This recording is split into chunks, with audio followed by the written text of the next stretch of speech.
Hello everyone, welcome to Midnight Crime Stories. I know many of you enjoy listening to these videos as you fall asleep, and I also know that this might be your first time coming across our channel. So, before you drift off, I'd love for you to leave a comment letting me know where in the world you're tuning in from. And if you're enjoying the stories, don't forget to like and subscribe.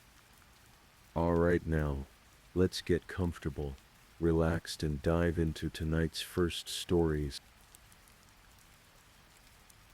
Tonight, we're going to explore a case that unfolded in the glamorous hills of Los Angeles, where success and ambition cast long shadows, and where trust between two people who had built a life together would be shattered in the most tragic way imaginable.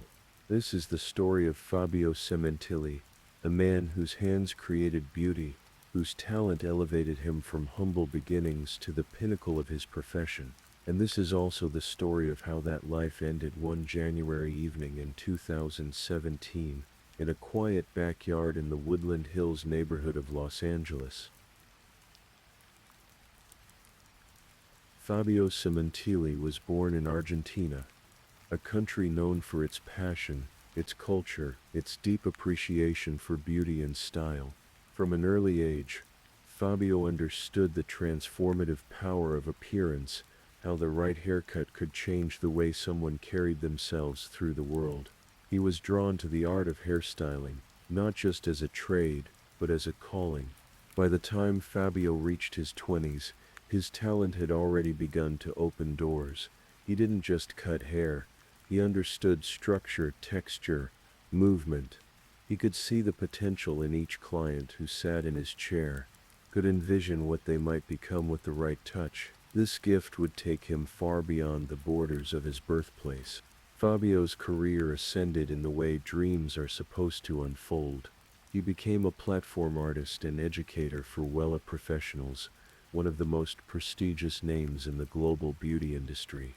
This wasn't simply a job, it was a position of influence. As a platform artist, Fabio traveled the world, standing before audiences of fellow hairstylists, demonstrating techniques, sharing his vision of beauty, inspiring others in his craft. His client list read like the pages of celebrity magazines. Jennifer Lopez sat in his chair. So did Selena Gomez. These weren't just appointments, they were collaborations with some of the most photographed faces in the world. When you style hair for people whose images appear on magazine covers, on red carpets, on screens around the globe, every cut matters. Every style is scrutinized. Fabio thrived under this pressure. But perhaps more importantly than his celebrity connections, Fabio was known for his warmth. Colleagues described him as generous with his knowledge, never threatened by other talented stylists, always willing to mentor, to teach, to lift others up. In an industry that could be competitive and cutthroat, Fabio stood out for his genuine kindness. He had built something else too, a family. Fabio had been married to Monica Cementilli for decades. Together, they had raised a daughter. They lived in a beautiful home in Woodland Hills, a neighborhood nestled in the southern foothills of the Santa Monica Mountains. The area was known for its winding streets, its privacy, its sense of security. Homes here weren't modest. They spoke of success, of lives well lived. From the outside, Fabio's life appeared to be the culmination of everything one might work toward: professional recognition, financial comfort, a family, a home, the dream, as they say, realized. But as we know from so many stories like this one, appearances can be deceiving. The life that seems perfect from the outside can harbor secrets, resentments, plans made in darkness. January 18th, 2017, began as an ordinary Wednesday. Fabio went about his day, likely with appointments scheduled, perhaps travel plans in the works. At 54 years old, he was at the height of his career, still in demand, still creating. That evening, Monica Cementilli left the house. She had plans, she would later tell investigators. She went to dinner with a friend. This was not unusual. After so many years of marriage, couples often maintained their own social lives, their own rhythms. Monica went out. Fabio stayed home. The neighborhood was quiet that night. Woodland Hills doesn't have the bustling energy of downtown Los Angeles. Here, houses are separated by gates and hedges, by professionally landscaped yards and privacy fences. Neighbors might go days without seeing each other, even when living just next door. According to the timeline that would later be established, Monica returned home around 9:45 in the evening. She pulled into the driveway of their home on the 3400 block of Avenida Colada. The street name itself, Avenida Colada, translates roughly to Avenue of Silence, an ironic detail, given what had occurred there. Monica would later tell police that when she entered the house, she called out for Fabio. The house was dark in places, lit in others. She called his name again, no response. She moved through the rooms, through the home they had shared for so long. Still no sign of her husband. Then she went to the backyard. What Monica found there would shatter the quiet of that January night. Fabio was lying face down near the pool. Even from a distance, even in the dim light of the backyard, she could see something was terribly wrong. She rushed to him. Blood. So much blood. Monica called 911. The recording of that call would later become evidence, her voice frantic, desperate. She was performing CPR, she told the dispatcher, trying to breathe life back into the man she had been married to for so many years. But some things cannot be undone.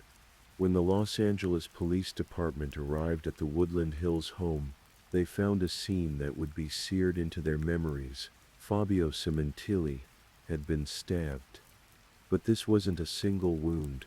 This wasn't a momentary altercation that went too far. Fabio had been stabbed over 30 times. His throat had been slashed so deeply that he was nearly decapitated. This was fury. This was rage made physical. This was overkill, a term investigators use when a victim is attacked far beyond what would be necessary to cause death. Overkill often suggests something personal. It suggests emotion. The backyard showed signs of struggle. This hadn't been quick. Fabio had fought. He was a fit man, athletic, and he had clearly tried to defend himself. But against a determined attacker, or perhaps multiple attackers, with knives, he had no chance. Investigators began their work with the careful attention that every homicide demands. They photographed the scene from every angle. They collected evidence, documenting blood spatter patterns, the position of the body, every detail that might later prove significant. They searched the house, the yard, the surrounding area. One of the first questions in any murder investigation is simple but crucial: who benefits? In cases where someone is killed in their own home, investigators typically start with the closest circle: family members, business partners, anyone who might have a motive. Monica Cementilli became a focus immediately, not because she had necessarily done anything to warrant suspicion, but because she was the spouse, and statistically when someone is murdered in their home, the person who lives with them knows something about why. Monica told investigators about her evening. She had been at dinner with a friend. She had an alibi. She had returned home to find her husband dead. She was devastated, distraught. She had lost her partner of decades. But as detectives dug deeper into the Cementilli marriage, a different picture began to emerge. A picture that Monica hadn't mentioned in those first frantic hours after finding her husband's body. Within days of Fabio's death, investigators learned something significant. Monica Cementilli had been having an affair. This in itself wasn't necessarily suspicious. Affairs are common, and they don't typically lead to murder, but the details of this particular affair would prove crucial. The man Monica had been involved with was named Robert Louis Baker. He was in his 40s, 10 years younger than Monica. He was a racquetball coach, someone who moved in very different circles than the high-end beauty industry that had been Fabio's world. Racquetball had once been tremendously popular in America, reaching its peak in the 1980s and 90s. By 2017, it was a niche sport, played in clubs and recreational facilities, no longer commanding the mainstream attention it once had. Robert Baker made his living teaching this sport, coaching players, running clinics. Monica had apparently met Baker through the racquetball community. The affair had been going on for some time.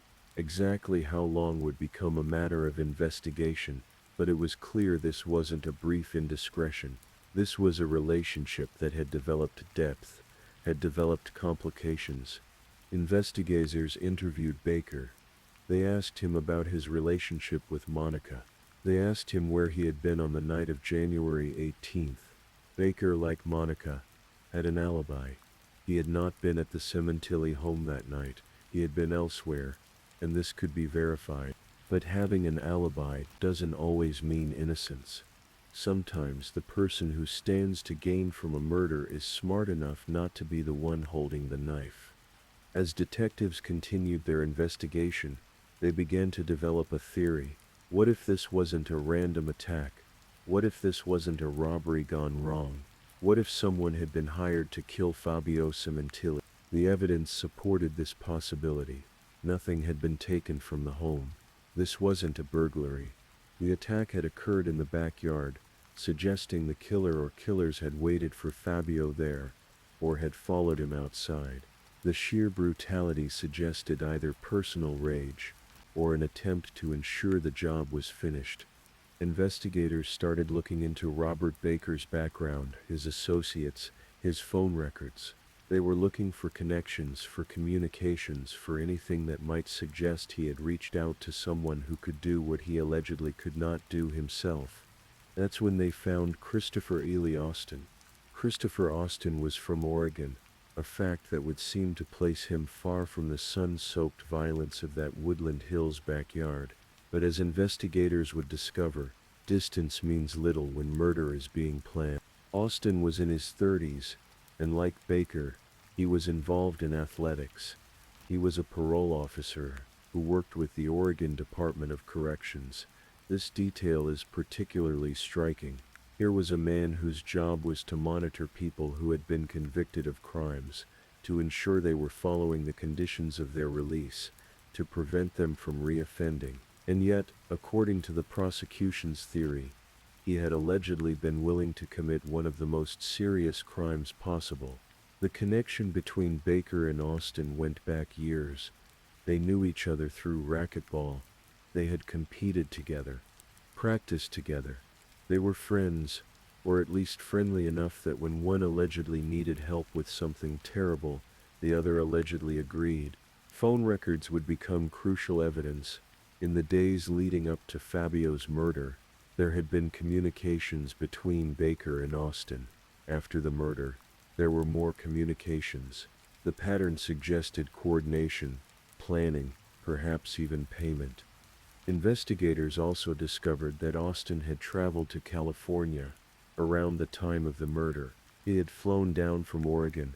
He had been in the Los Angeles area on January 18th. His alibi, or lack thereof, would be scrutinized. The theory that prosecutors would eventually present was this: Monica Cementilli and Robert Baker wanted Fabio dead. Perhaps they wanted to be together without the complication of a divorce. Perhaps there was money involved. Fabio was successful, and in California, a community property state, a divorce would mean splitting assets accumulated during the marriage. Whatever the motive, according to prosecutors, Baker reached out to his friend Christopher Austin, and Austin allegedly agreed to make the trip to California to kill a man he had never met, a man who had done nothing to him, simply because his friend asked. On the evening of January 18th, while Monica was conveniently at dinner with a friend, establishing her alibi, Austin allegedly entered the Cementilli property and waited. When Fabio came outside, perhaps to check something in the yard, perhaps drawn out by a noise, Austin allegedly attacked. The brutality of the attack, the overkill, might suggest Austin wanted to ensure Fabio was dead, or perhaps in the moment, something took over, some combination of adrenaline and violence that, once started, became impossible to stop. After the murder, Austin allegedly left the scene. He would eventually return to Oregon, perhaps believing he had gotten away with it, that the distance between states would protect him. But modern investigations don't respect state borders. Evidence can be gathered from anywhere. Phone records, financial transactions, travel records, they all leave trails. The investigation into Fabio Cementilli's murder took time. These cases always do. Prosecutors needed more than just a theory. They needed evidence that could convince a jury beyond a reasonable doubt that Monica Cementilli, Robert Baker, and Christopher Austin had conspired to commit murder. The Los Angeles Police Department worked with prosecutors to build their case piece by piece, phone records showing communications between the three defendants, financial records that might show payments, travel records proving Austin was in California at the time of the murder, testimony from people who knew about the affair, who might have heard something suspicious, who could place these people together. There was also the crime scene itself. Forensic evidence would be analyzed and reanalyzed. Blood spatter patterns could tell a story about how the attack unfolded. The wounds on Fabio's body could tell investigators about the weapon used, about the position of attacker and victim. In cases involving conspiracy, prosecutors often face a challenge. It's not enough to prove that a murder happened. They must prove that multiple people planned it together, that there was agreement, that each person played a role. This requires showing communication, coordination, motive. For Monica, the motive seemed clear enough. She was married to Fabio, but involved with Baker. A divorce would be expensive and complicated. If Fabio died, she would inherit his assets. She would be free to be with Baker without the messiness of separation. For Baker, the motive was presumably Monica herself, and perhaps the financial benefits that might come from being with a widow rather than a divorced woman. But convincing someone else to commit murder requires more than just desire. It requires persuasion, planning, and likely payment. For Austin, the motive was less obvious to outsiders. Why would a parole officer from Oregon fly to California to kill a man he didn't know? Prosecutors would suggest it was a favor to a friend, possibly combined with financial compensation. The exact details would have to be presented at trial. The arrests, when they finally came, were dramatic. Monica Cementilli was arrested in November of 2017, nearly 10 months after her husband's death.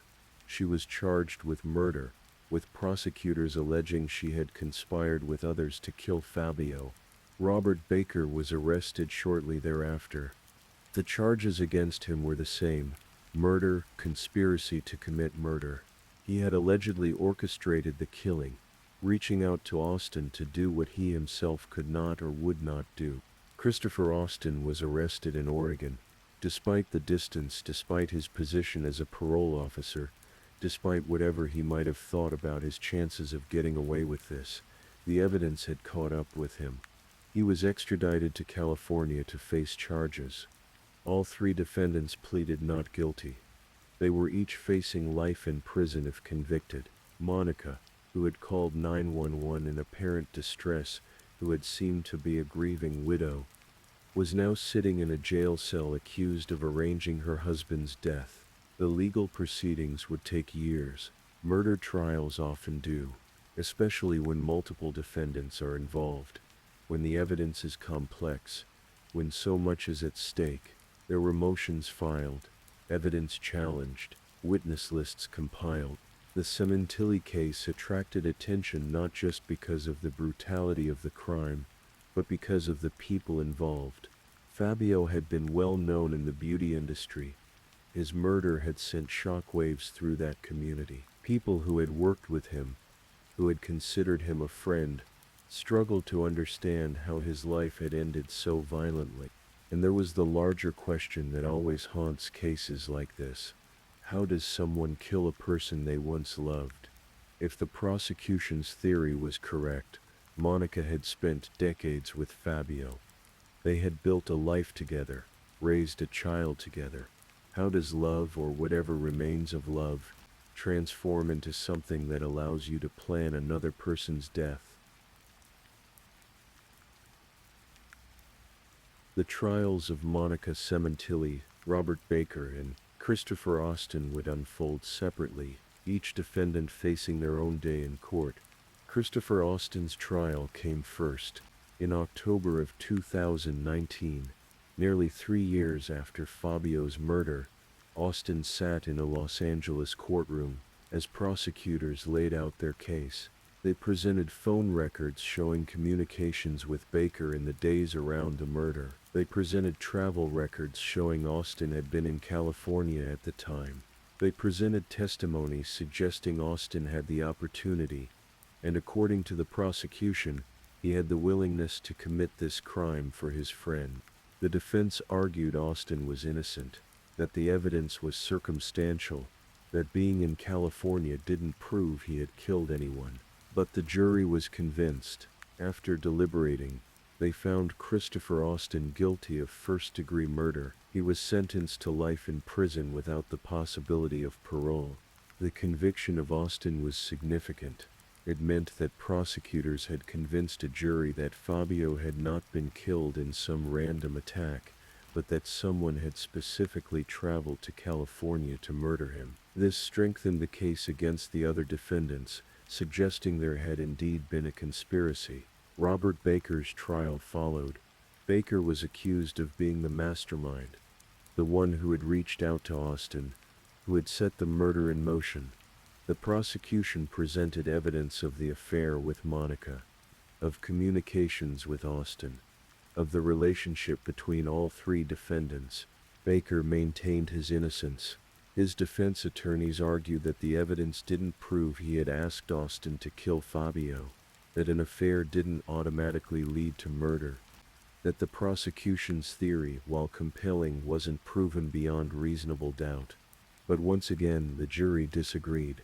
Robert Louis Baker was found guilty of first-degree murder. Like Austin, he was sentenced to life in prison without the possibility of parole. This left Monica Cementilli.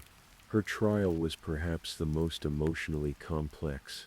Here was a woman who had called 911, who had performed CPR on her dying husband, who had appeared to be a devastated widow. The prosecution would argue this was all performance, that she had known exactly what would happen when she left the house that night, that she had created her alibi deliberately. Monica's defense team faced a significant challenge. 2 men had already been convicted of killing her husband. The jury would know this. The question wasn't whether Fabio had been murdered, or even who had physically committed the murder. The question was whether Monica had been part of the conspiracy. The prosecution presented evidence of the affair with Baker. They presented testimony suggesting Monica's marriage to Fabio had been troubled, that she had wanted out, that divorce wasn't the solution she had chosen. They presented evidence of communications between Monica and Baker, suggesting coordination. Monica's defense argued she had nothing to do with her husband's murder, that she had been as shocked as anyone to find him dead in their backyard, that having an affair didn't make her a murderer. They suggested that perhaps Baker and Austin had acted on their own, without her knowledge or consent. But the jury, after hearing all the evidence, after deliberating on the testimony and the phone records and the timeline of that terrible night, reached a verdict. Monica Cementilli was found guilty of first-degree murder. In April of 2023, 6 years after Fabio's death, Monica was sentenced to life in prison without the possibility of parole. All 3 defendants are currently serving life sentences. They have filed appeals, as most convicted defendants do, arguing that errors were made during their trials, that evidence was improperly admitted or excluded, that their constitutional rights were violated in some way. These appeals are still working their way through the system. Fabio Cementili's daughter was left to process an impossible situation. Her father was dead, murdered. Her mother was convicted of arranging his death. The family she had known no longer existed in any recognizable form. The beauty industry mourned Fabio in the way creative communities mourn their own. Colleagues shared stories of his generosity, his talent, his kindness. Well-lit professionals issued statements honoring his contributions. Hairstylists who had learned from him, who had been inspired by his work, posted tributes. But beyond the professional accolades, there was a simpler truth. A man who had created beauty in the world, who had worked with his hands to help people feel more confident, more themselves, had died violently in his own backyard, allegedly at the hands of someone he trusted most. The case raises questions that don't have easy answers. How well do we really know the people we live with? What happens in a marriage when love fades but convenience remains? At what point does fantasy about a different life transform into action to make that fantasy real? For Monica, Robert, and Christopher, whatever they thought might happen after Fabio's death, whatever life they imagined, none of it came to pass. Instead of freedom, they found prison. Instead of a future together, they found separate cells and separate appeals. And Fabio, who had traveled the world sharing his craft, who had touched the lives of so many through his work and his warmth, became another statistic in Los Angeles's homicide records. Another life cut short, another family destroyed. As you lie here in the darkness, perhaps on the edge of sleep, consider how thin the line can be between the life we show the world and the life we hide. Fabio appeared to have everything: success, recognition, a home, a family, and yet, beneath the surface, there were currents moving that he may never have fully understood. The investigators who worked this case have moved on to others. Los Angeles sees over 200 homicides in an average year. Each one represents a life ended, a family shattered, a mystery to be solved. The detectives who stood in that Woodland Hills backyard, who documented every drop of blood and every stab wound, have seen things most of us cannot imagine. And still they do their work, baiting cases, seeking justice, trying to bring some small measure of order to chaos. The jury members who convicted Monica, Robert, and Christopher have returned to their lives. They listened to weeks of testimony, saw graphic photos from the crime scene, heard Monica's 911 call. They carried the weight of deciding whether 3 people would spend the rest of their lives in prison. That responsibility stays with you. And somewhere in California prisons, 3 people wake up each day to the reality of what they did, or what they were convicted of doing. They eat meals in dining halls, they follow routines, they live in spaces measured in feet, not yards. Whatever freedom they once enjoyed, whatever future they imagined, it ended when those guilty verdicts were read. The house on Avenida Colada still stands. Someone else lives there now, most likely. The backyard where Fabio died has been cleaned, the blood washed away, the evidence collected and catalogued. Life continues, as it always does, indifferent to tragedy. But for those who knew Fabio, for the colleagues who worked beside him, for the clients who sat in his chair, for the stylists he mentored, the loss remains. Talent like his doesn't come along often. Kindness like his is rare enough that people notice its absence. This is the story of Fabio Cementili, who came from Argentina with dreams of success and achieved them beyond what most people ever do, who built a career on artistry and skill, who was by all accounts a good man, trying to live a good life. And this is the story of how that life ended, allegedly at the hands of people who should have protected him, who should have honored the bonds of friendship and marriage, who instead chose violence. So if this is your first time listening to one of our true crime stories, welcome to Midnight Crime Stories, where we explore these cases in a calm and respectful way. I also want to take a moment to appreciate my amazing subscribers who've been rocking with me. Thank you so much for your continued support. If you're still awake and listening, don't forget to drop a comment. Let me know where you're tuning in from and the current time in your corner of the world. Or just say something to let me know you're still here. And if you haven't already, be sure to like this video and subscribe so you don't miss our next true crime stories for sleep. Now let's move on to our second story.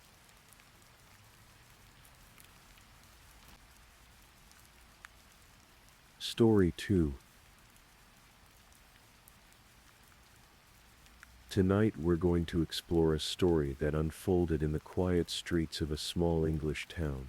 A story of hidden resentments, deception, and a life taken far too soon. This is the story of Liam Smith. The evening of November 24, 2022 began like any other in the quiet residential neighborhood of Shevington, near Wigan, in Greater Manchester. Kilburn Drive was the kind of street where everyone knew their neighbors, where children played in front gardens, and where nothing terrible was supposed to happen.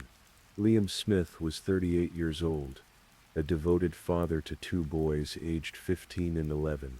They were his world, his reason for working hard, his motivation for everything he did. He was a former soldier who had found his calling as an electrician, running his own business called LPS Electrical and Build Limited.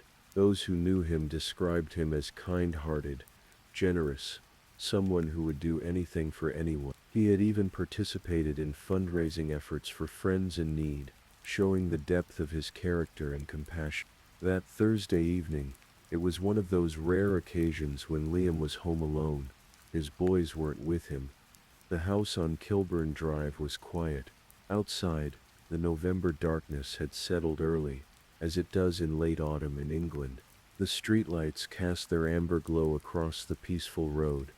What Liam didn't know was that someone had been watching his house. Someone had been planning.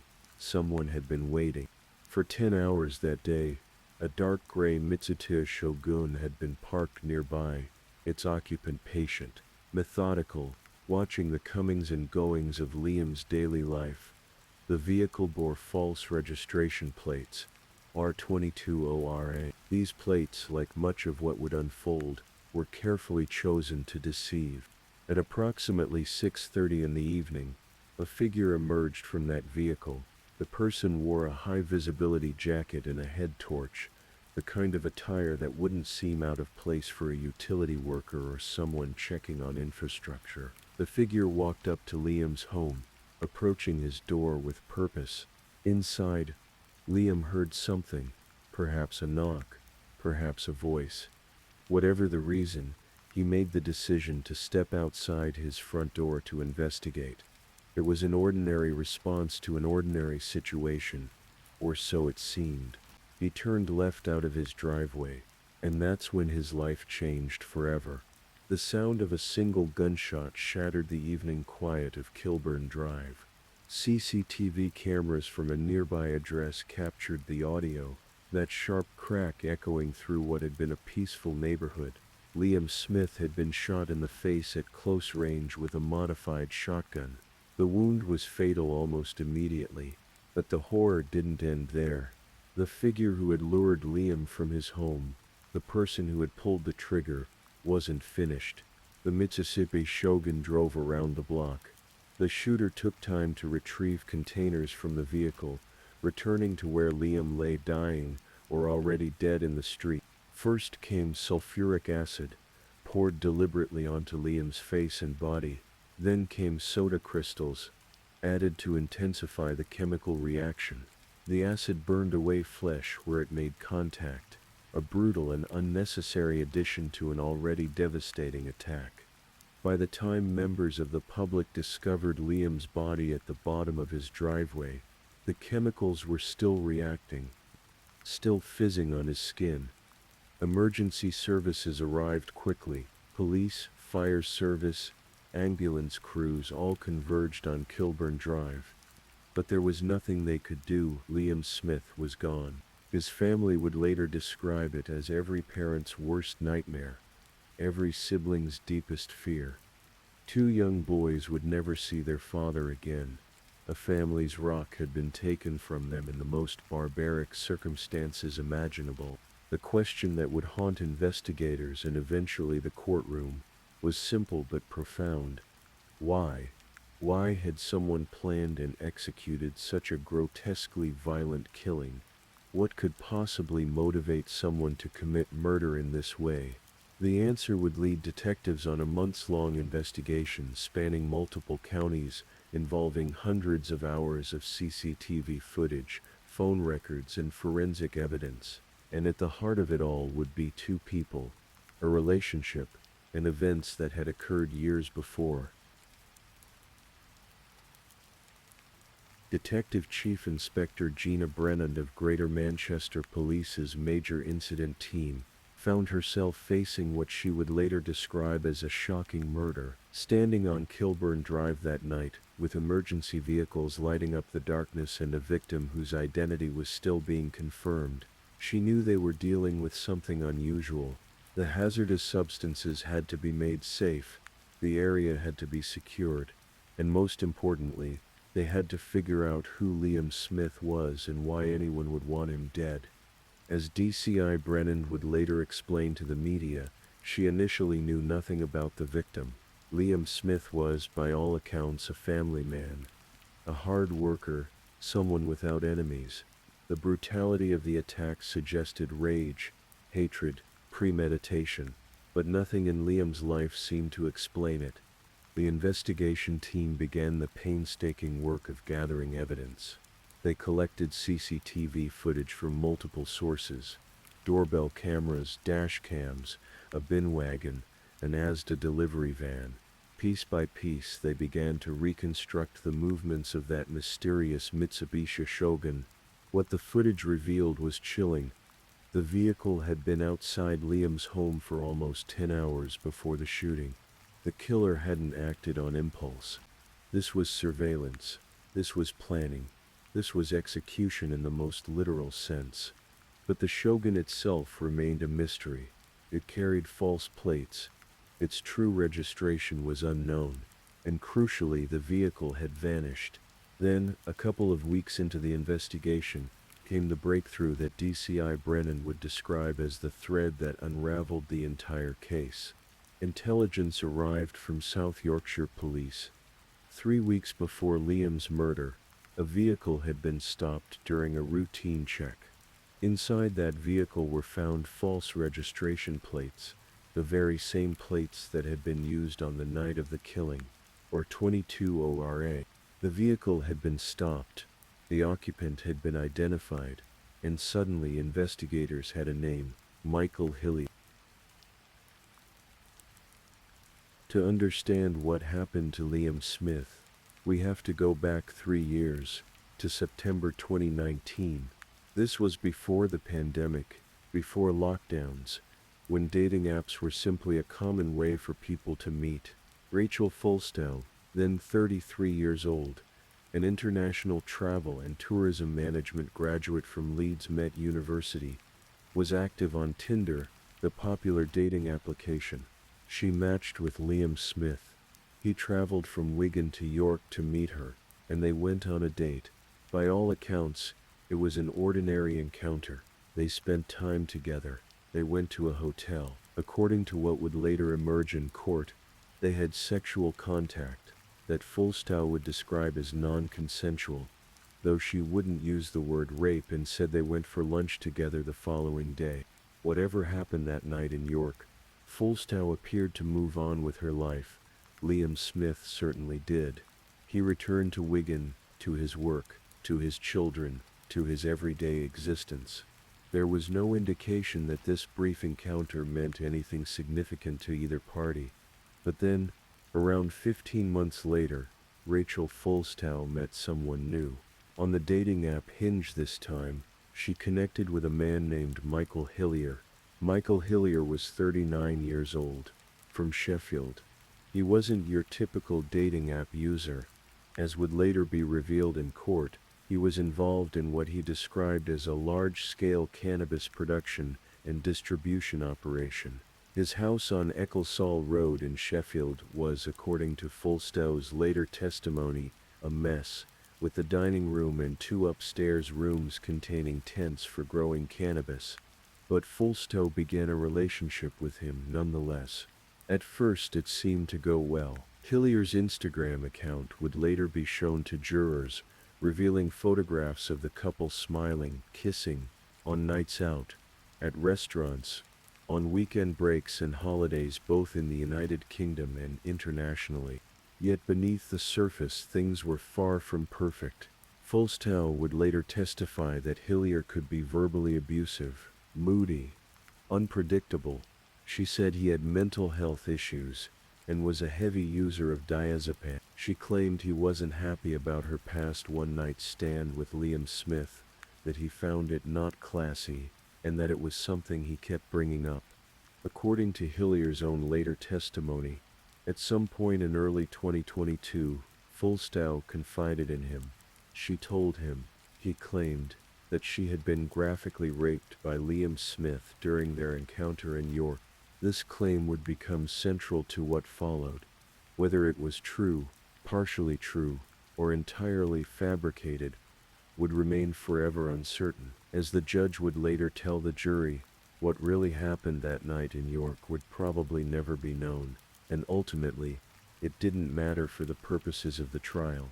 What mattered was that Michael Hillier claimed to believe his girlfriend had been assaulted, and instead of going to the police, instead of pursuing justice through legal channels, the couple made a different decision.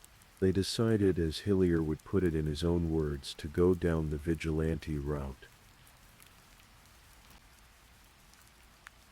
The prosecution would later argue that the planning for Liam Smith's murder began as early as May 2022, a full 6 months before the killing. This wasn't a crime of passion. This wasn't a spontaneous act of rage. This was methodical, calculated, and coldly executed.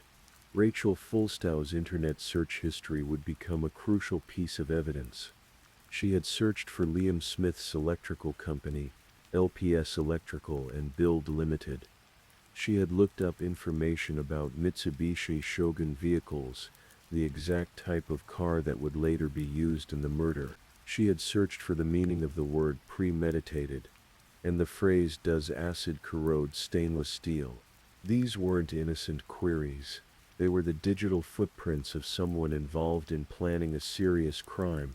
Michael Hillier, meanwhile, was acquiring the materials and means to carry out the attack.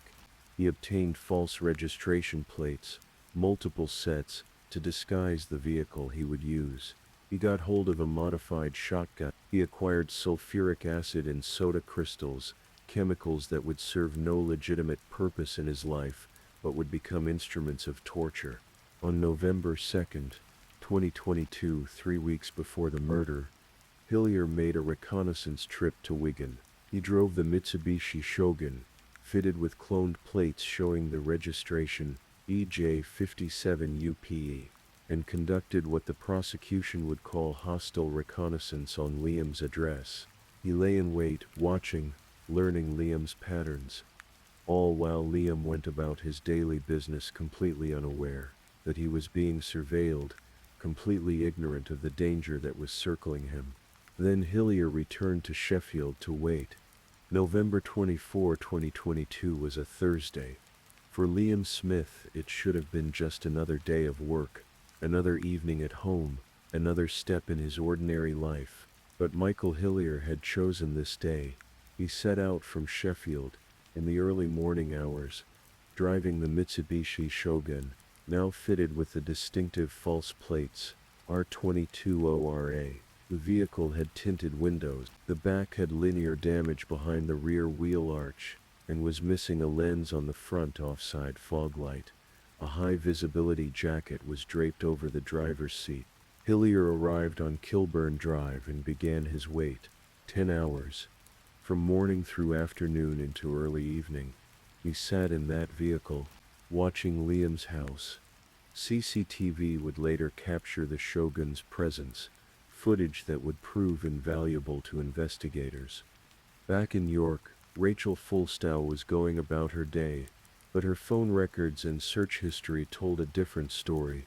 On the morning of the killing, she checked the weather in Wigan. Why would someone in York need to know the weather conditions in a town over 70 miles away? Unless they were expecting something to happen there. As the afternoon turned to evening and darkness fell over Shevington, Hillier made his final preparations. He put on the high-visibility jacket, he equipped himself with a head torch, and he walked up to Liam Smith's home. What exactly was said to lure Liam out remains unknown. Perhaps Hillier claimed there was a problem with the utilities. Perhaps he said there was an issue with the street. Whatever the pretext, it worked. Liam opened his door and stepped outside to investigate, turning left out of his driveway. The shotgun blast came immediately. Liam had no chance to defend himself, no chance to run, no chance to even understand what was happening to him. The single shot to the face was fatal. Then came the acid attack. That final unnecessary brutality that turned murder into something even more horrific. Hillier drove away, circling the block before fleeing the scene entirely. The Mitsubishi Shogun was later found burned out, destroyed to eliminate evidence. By the time emergency services arrived and members of the public were trying to comprehend what had happened on their quiet street, Michael Hillier was already making his way back to Sheffield, and then onward to York, to Rachel Fulstow's house. When Michael Hillier arrived at Rachel Fulstow's home in Andrew Drive, York, the morning after the murder, she would later claim that this was the first she knew of any attack on Liam Smith. She testified that she was shocked, horrified, and too petrified of Hillier to go to the police. But the prosecution would paint a very different picture. They would argue that Fulstow was not a victim of Hillier's actions, but rather a co-conspirator who had helped plan and encourage the murder. 6 days after Liam Smith's death, as his family was planning his funeral, and his 2 sons were trying to process the loss of their father, Michael Hillier and Rachel Fulstow boarded a plane, their destination Jamaica, a 2-week holiday in the Caribbean. The prosecution would later ask the jury to consider this. What innocent person, learning that their boyfriend had committed murder, would then go on holiday with them to Jamaica? What terrified victim would board an international flight with the man they claimed to fear? Fulstow's explanation was that she felt horrendous about what Hillier had done, and just wanted to get through the holiday and go home. But to investigators and prosecutors, this trip looked like something else entirely, a celebration, a reward, or at the very least the behavior of someone complicit in a terrible crime. While they were in Jamaica, the investigation in Greater Manchester was gaining momentum. The CCTV analysis was revealing the Shogun's movements. The South Yorkshire Police Intelligence had provided Hillier's name. Phone records were being examined. Digital evidence was being collected. When the couple returned to England, the net was closing. In January 2023, Michael Hillier was arrested on suspicion of murder. In February, Rachel Fulstow was also arrested. Initially, Fulstow was treated as a potential witness rather than a suspect. But as investigators interviewed her, inconsistencies emerged. She repeatedly lied to officers, changing her story, withholding information. What had started as witness interviews turned into interrogations of a suspect. The investigation team, hundreds of officers working under DCI Brennan's direction, were meticulously building their case. They had CCTV evidence showing the Shogun outside Liam's home for 10 hours. They had the vehicle stopped from 3 weeks before the murder that placed those false plates in Hillier's possession. They had phone records showing Fulstow checking Wigan's weather on the morning of the killing. They had her internet searches about Mitsubishi Shoguns and the meaning of premeditated. They had In DCI Brennan's words, pulled a thread that caused a house of cards to collapse, leading from one piece of evidence to another, from Michael Hillier to Rachel Fulstow. Both were charged with murder. The case would go to trial at Minshull Street Crown Court in Manchester. The trial began in July 2023, nearly 8 months after Liam Smith's death. His family filled the public gallery, there to see justice for their beloved Liam, to hear the truth about what had happened and why. Michael Hillier admitted to manslaughter, but denied murder. His defense was that he had been driven by a desire to seek justice for Rachel Fulstow, whom he believed had been raped by Liam Smith. He presented himself, in his own words, as a knight in shining armor, someone acting to defend his girlfriend's honor. Rachel Fulstow denied everything. She denied murder, denied manslaughter, and denied perverting the course of justice. She claimed she had no knowledge that Hillier planned to harm Liam Smith, and that she was an innocent victim of her boyfriend's violence. The prosecution, led by Jason Pitter King's counsel, presented a different narrative. They argued that both defendants had carefully plotted Liam's murder together, that they had decided to act as judge, jury, and executioner, and that Liam Smith had been executed in a grotesquely violent way. As the evidence was presented, Liam's family had to endure hearing their loved one's name tainted. The defense's claims about what had happened between Liam and Fulstow in York meant that Liam was being accused of serious wrongdoing, and he wasn't there to defend himself, to give his side of the story, to challenge the allegations. The family wept uncontrollably as CCTV footage was played in court, including the audio of the gunshot that ended Liam's life. They had to sit through testimony about the acid attack, about the chemicals fizzing on their loved one's body, about the 10 hours Hillier spent surveilling their family member's home. The defense tried various strategies. They attempted to blame each other, with Hillier claiming Fulstow had encouraged him, and Fulstow claiming she knew nothing, but the digital evidence was damning. The phone records, the internet searches, the patterns of behavior, all painted a picture of joint enterprise, of two people working together toward a common goal. Judge Maurice Green told the jury that they did not need to decide what had actually happened between Liam Smith and Rachel Fulstow in York that night in 2019. As he put it in his summing up, what really happened would probably never be known, and it probably didn't matter, because whatever had happened, whatever the truth was, it could never justify the extreme violence that had been visited upon Liam Smith. After 6 hours and 44 minutes of deliberations, the jury returned. 2 of the jurors appeared tearful as they came back into court. They had reached their verdicts. Michael Hillier, guilty of murder. Rachel Fulstow, guilty of murder and guilty of perverting the course of justice. Liam's family shouted yes and thank you so much, then sobbed and hugged each other. Michael Hillier, handcuffed in the dock, stared over at Rachel Fulstow as the verdicts were read out. Neither defendant showed any visible remorse. The following day, August 25, 2023, Michael Hillier and Rachel Fulstow returned to court for sentencing. Judge Maurice Green described the murder as brutal and cold-blooded. He told the defendants that whatever had happened between Fulstow and Liam Smith, they had decided to exact their own vengeance. They had decided to act as judge, jury, and executioner. Addressing Rachel Fulstow, the judge said it was almost incomprehensible that someone with her education and background had acted the way she did. He emphasized that whatever had happened between her and Liam Smith could never be justification for what she and Michael Hillier had done.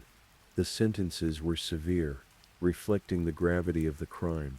Michael Hillier was sentenced to life imprisonment with a minimum term of 33 years. Rachel Fulstow was sentenced to life imprisonment with a minimum term of 30 years, plus an additional 18 months for perverting the course of justice, to run concurrently. Together the couple faced a combined 63 years in prison before they could even be considered for parole. Outside the court, Detective Inspector Lee Shaw read a statement prepared by Liam's family. Their words were heartbreaking in their simplicity and depth of emotion. They spoke of Liam as more than just a family member. He was their rock. He was our Liam. They described him as having the biggest and most kind-hearted soul, someone who would literally do anything for anyone. They spoke of his two boys, who were his biggest legacy. He had been genuinely the best dad ever, and everything he did in life was for his two boys. Those boys would now have to grow up without their loving father, never seeing him at their own life milestones, never having him there as adults, never giving him the chance to be a grandfather. The family made it clear that Liam's life wasn't the only one destroyed that night. Everyone who knew and loved him had been left completely heartbroken, devastated, and traumatized. It had been a living nightmare for them all, something they would never wish on any other family. And they spoke of the trial itself, of how Liam's name had been tainted throughout, of how the accusations made against him weren't the Liam they knew. They said that he had been denied the chance to publicly clear his name, to defend himself against claims made after his death. Detective Chief Inspector Gina Brennand spoke to the media afterward. She acknowledged that while she could tell Liam's family that she had found those responsible for his murder, she had to do so in the worst of all circumstances, where his name had been besmirched and tainted. Liam had been unable to defend himself throughout the process, which made it even more heartbreaking for his family. She noted that neither defendant had shown any signs of remorse while sitting in court, nor had they recognized the magnitude of what they had done, and the impact on Liam's family and ultimately his two boys. The investigation team's work was later recognized with awards from the Greater Manchester Police Chief Constable. The complexity of the case, the hundreds of hours of work, the careful piecing together of evidence from CCTV, phone records and witness testimony had resulted in justice being served. As you drift towards sleep tonight, there are perhaps some questions worth considering about this case. What drives two people to plan and execute a murder rather than simply going to the police?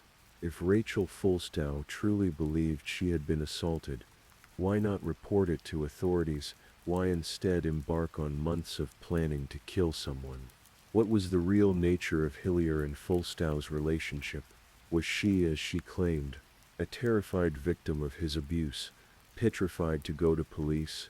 Or was she, as the prosecution argued, an active participant who encouraged and enabled the murder? And perhaps most poignantly, what would Liam Smith say? If he could speak, what was his version of events from that night in York in 2019? We will never know. He was denied the chance to defend himself, denied the chance to tell his truth. What we do know is this: Liam Smith was 38 years old. He was a father who loved his sons unconditionally. He was a hard worker who ran his own electrical business. He was a former soldier who had served his country. He was someone who participated in charity fundraising for friends in need. He was, by all accounts from those who actually knew him, a good man. He deserved to watch his sons grow up. He deserved to become a grandfather. He deserved to live out his life in peace on Kilburn Drive in Shevington. Instead, he was executed outside his own home in a plot that had been months in the making. His life was taken brutally, and then his body was subjected to further violence even in death. But justice, eventually, was served. The investigation team worked tirelessly to find the truth. A jury saw through the lies and deception, and two people who thought they could act as judge, jury, and executioner now face decades in prison for their crimes. Liam's sons will grow up knowing that the people responsible for taking their father from them were held accountable. His family can find some measure of closure, knowing that justice was done. And perhaps that's where we can leave this story tonight. With justice served, with truth uncovered, with a family that continues to remember and honor their Liam. As you close your eyes and let sleep come, Remember that even in the darkest of cases, even when evil manifests in careful planning and cold execution, there are dedicated investigators who work tirelessly to find the truth. There are juries who carefully weigh evidence. There are judges who impose appropriate punishment. The system doesn't always work perfectly, but in the case of Liam Smith, it did work. The truth emerged. Justice was delivered. Please, if you're still with me, let me know in the comments. Tell me the time in your corner of the world, or just say something to show you're still awake.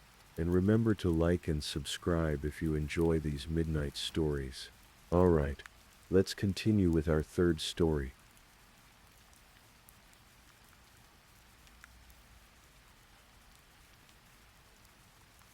Story 3. Tonight we journey through a story that reminds us how fragile life can be, how complex human relationships become, and how the truth eventually finds its way into the light. This is the story of Andreen MacDonald, a woman who traveled thousands of miles to build a dream, who created something meaningful from nothing, and whose light was extinguished far too soon. The island of Jamaica holds a special kind of magic. Warm breezes that carry the scent of hibiscus and salt water, colors so vibrant they seem painted by an artist's hand. It was here that Andreen Nicole MacDonald was born in 1979, into a world that would shape her into a woman of remarkable determination and grace. Growing up in Jamaica, Andreen learned early what it meant to work hard. Her family wasn't wealthy, but they were rich in the things that mattered: love, faith, and the belief that with enough persistence, anything was possible. She carried these values like a compass throughout her life. As a young woman, Andreen possessed a beauty that turned heads, but it was her mind that truly set her apart. She was intelligent, driven, and possessed an entrepreneurial spirit that burned bright. She dreamed of building something lasting, something that would make a difference in people's lives. In the early 2000s, Andreen made a decision that would change everything. She would leave Jamaica and move to the United States, not just for opportunity, but for love. She had met a man named Andreen MacDonald, and their connection seemed destined to become something permanent. Andre was different from Andreen in many ways. Where she was warm and expressive, he was more reserved, analytical. He served in the United States Air Force, a career that demanded discipline and precision. To those who knew him casually, Andre seemed like a solid, dependable man, the kind of person who followed rules and maintained order in his life. The couple married and eventually settled in San Antonio, Texas, a sprawling city where military culture blended with Southern hospitality and vibrant Hispanic traditions. They purchased a home in a quiet neighborhood on the north side of the city, on a street called Ansley Terrace. It was the kind of place where neighbors waved to each other, where children rode bikes on warm evenings, where life seemed safe and predictable. Andreen and Andre had a daughter together, a little girl who became the center of Andreen's universe. Being a mother transformed her in the way it transforms so many women. It gave her purpose and even sharper focus. Everything she did, every dream she pursued, was now also for her child. But motherhood didn't slow Andreen down. If anything, it accelerated her ambitions. In 2016, Andreen launched a business that would become her greatest professional achievement: Starlight Homes Assisted Living. It was more than just a business venture, it was a calling. Andreen understood that society's most vulnerable members, the elderly and those with special needs, deserve dignity, compassion, and excellent care. She started small, but through sheer force of will and an unwavering commitment to quality, Starlight Homes grew. Andreen worked tirelessly, often putting in 12 to 14-hour days. She hired staff carefully, trained them personally, and built a reputation for providing care that felt like family.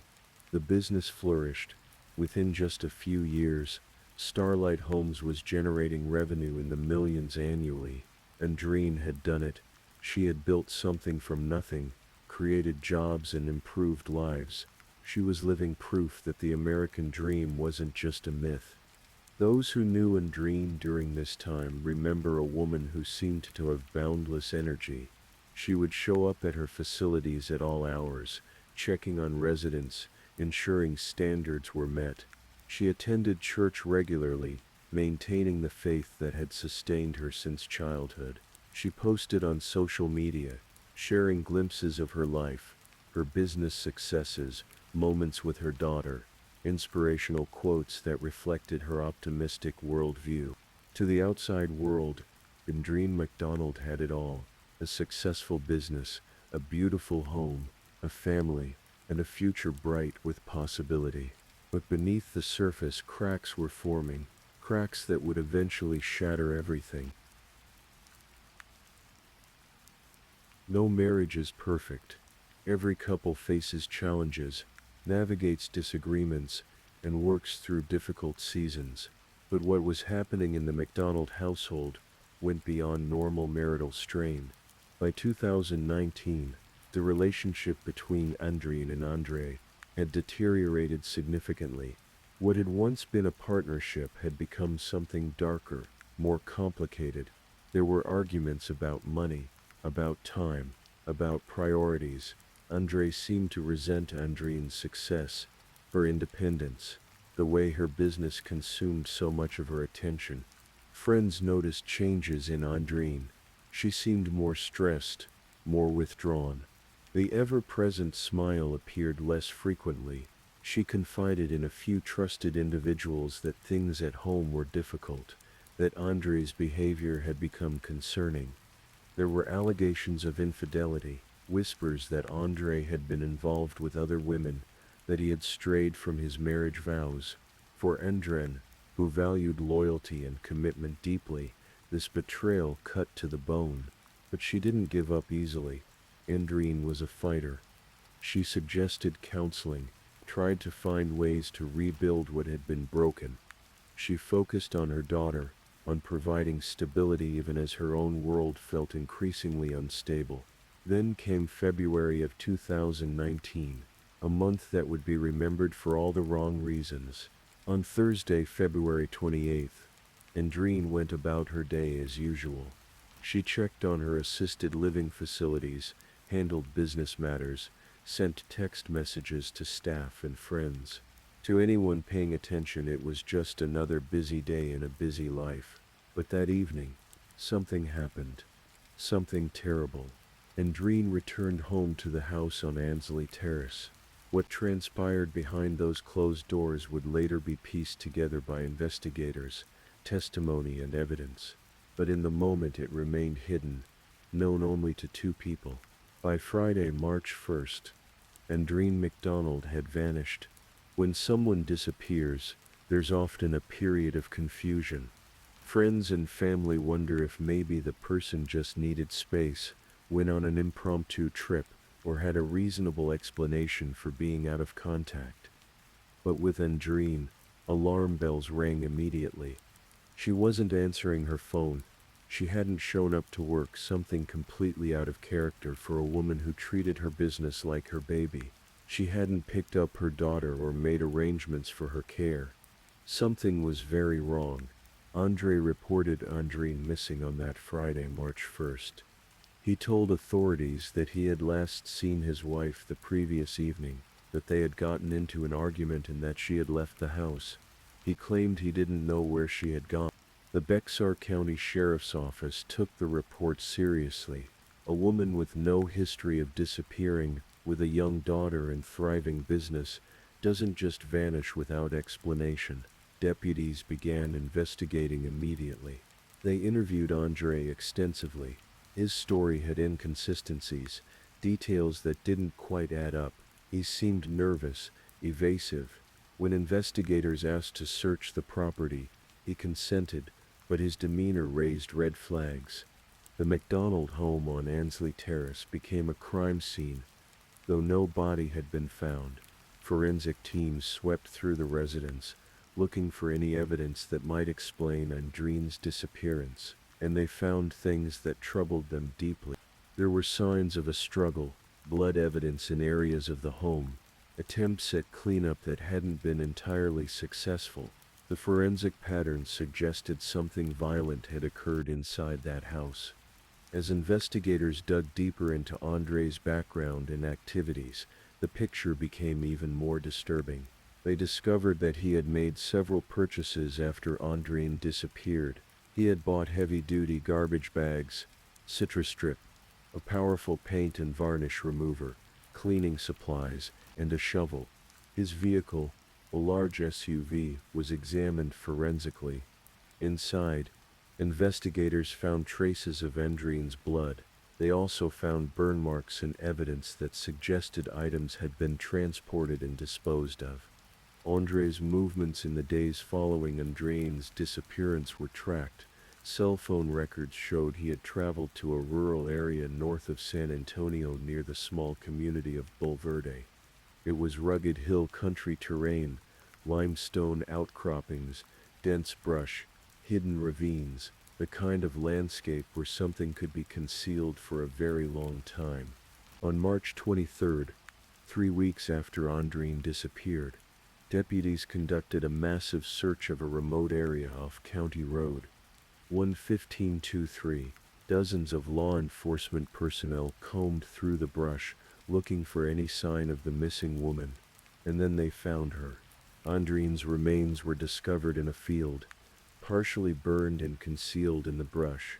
The location was exactly where Andre's cell phone data had placed him in the days after her disappearance. The woman who had built so much, who had worked so hard, who had loved so deeply, reduced to remains in a desolate field. The discovery confirmed what investigators had suspected. Andrine McDonald hadn't disappeared. She had been murdered.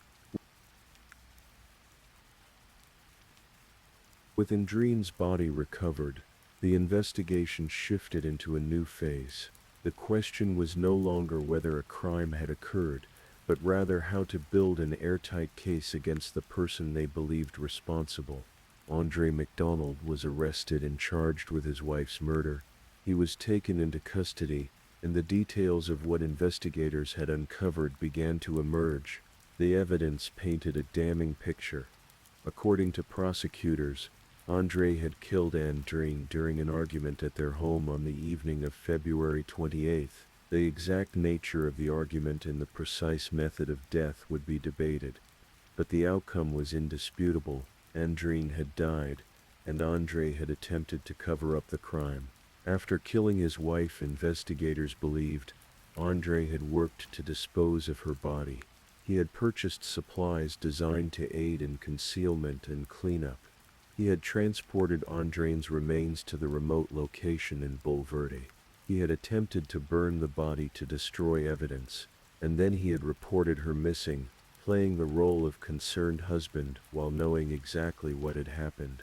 The prosecution's case was built on multiple pillars of evidence: the forensic findings in the home showing blood and signs of violence, the purchases Andre made after Andrine's death, the blood found in his vehicle, the cell phone data placing him at the disposal site, and the discovery of Andrine's remains in that exact location. But Andre maintained his innocence. Through his attorneys, he denied killing his wife. He suggested alternative explanations, though none that adequately explained the totality of evidence arrayed against him. The case moved slowly through the legal system, as murder cases often do. There were hearings, motions, delays. Andrine's family and friends waited for justice, their grief compounded by the agonizing pace of the judicial process. The community of San Antonio followed the case closely. Andrine had been a respected businesswoman, a member of the community who had contributed positively to the lives of so many. Her death felt like a collective loss. Her daughter, now without a mother, was cared for by family members. The assisted living business Andrine had built with such dedication continued operating, though without its founder's guiding hand. Starlight Homes stood as a living monument to Andrine's vision and hard work. Years passed. Andre remained incarcerated, awaiting trial. The wheels of justice turned slowly, deliberate. In April of 2022, more than 3 years after Andrine's murder, the case finally went to trial. A jury of 12 citizens was tasked with reviewing the evidence and determining Andre MacDonald's guilt or innocence. The trial laid bare the details of a marriage that had crumbled, of financial disputes and infidelity, of anger and violence. Prosecutors walked the jury through the evidence methodically. The blood, the purchases, the phone data, the burned remains. Defense attorneys attempted to create reasonable doubt, suggesting that perhaps the evidence wasn't as clear as prosecutors claimed, that alternative explanations existed. But the sheer weight of evidence was overwhelming. The jury deliberated, weighing what they had heard and seen. They examined photographs, reviewed testimony, discussed the case from every angle. The decision they reached would determine whether Andre MacDonald would spend the rest of his life in prison or potentially walk free. In the end, the verdict came back: guilty of murder. Andre MacDonald was convicted of killing his wife, Andrine. The jury had found that the evidence proved beyond reasonable doubt that he had taken her life and attempted to hide his crime. Sentencing followed. The judge handed down a lengthy prison term, ensuring that Andre would spend decades behind bars for what he had done. While no sentence could bring Andrine back or heal the wounds her loss had created, it represented a measure of justice. For Andrine's family, the verdict brought a complicated mix of emotions: relief that the legal process had concluded, that Andre had been held accountable, but also profound sadness because no verdict, no sentence could restore what had been taken from them. Andrine's mother, her siblings, her friends, they all had to find ways to move forward while carrying the weight of her absence. Her daughter would grow up without a mother, knowing her only through photographs and stories, through the legacy Andrine left behind. When we think about true crime, it's easy to focus on the violence, the investigation, the trial. These are the dramatic elements that capture attention. But behind every case is a real person, whose life was cut short, whose dreams were left unfulfilled, whose absence creates a void that can never be filled. Andrine MacDonald was 39 years old when she died. 39 years of living, loving, building, dreaming, ended in an act of violence in her own home by someone who had promised to cherish her. She left behind tangible legacies: the assisted living facilities that continued serving vulnerable populations, the business model she had created, the standards of care she had implemented. These things outlived her, continuing to make a positive difference in the world. But she also left intangible legacies that perhaps matter even more. She left the memory of her determination, her refusal to accept limitations, her belief that hard work and faith could overcome any obstacle. She left an example of entrepreneurship and community service that inspired others. Those who knew Andrine speak of her warmth, her generosity, her infectious optimism. She was the kind of person who remembered birthdays, who checked on friends when they were struggling, who celebrated others' successes as enthusiastically as her own. She had come from humble beginnings in Jamaica and built an empire in Texas. She had navigated the challenges of immigration, of starting over in a new country, of competing in a difficult industry. She had succeeded not by compromising her values but by holding fast to them. The tragedy of Andrine's death is compounded by its preventability. Domestic violence, which is what this ultimately was, claims far too many lives. Women are killed by intimate partners at alarming rates, often after escalating patterns of conflict and control. Andrine's story reminds us of the importance of reaching out, of not suffering in silence, of seeking help when relationships become dangerous. It reminds us that success and strength in one area of life doesn't protect us from vulnerability in another. It reminds us that behind closed doors, in homes that look peaceful from the outside, terrible things can unfold. But it also reminds us that victims of violence deserve to be remembered for who they were, not just how they died. Andreen MacDonald was a successful entrepreneur, a devoted mother, a faithful Christian, a loyal friend, and a dreamer who made her dreams reality. That's who she was. That's how she should be remembered. In San Antonio, her name is still spoken with respect and sadness. The assisted living community she served remembers the woman who cared so deeply about their well-being. Her business associates remember her professionalism and vision.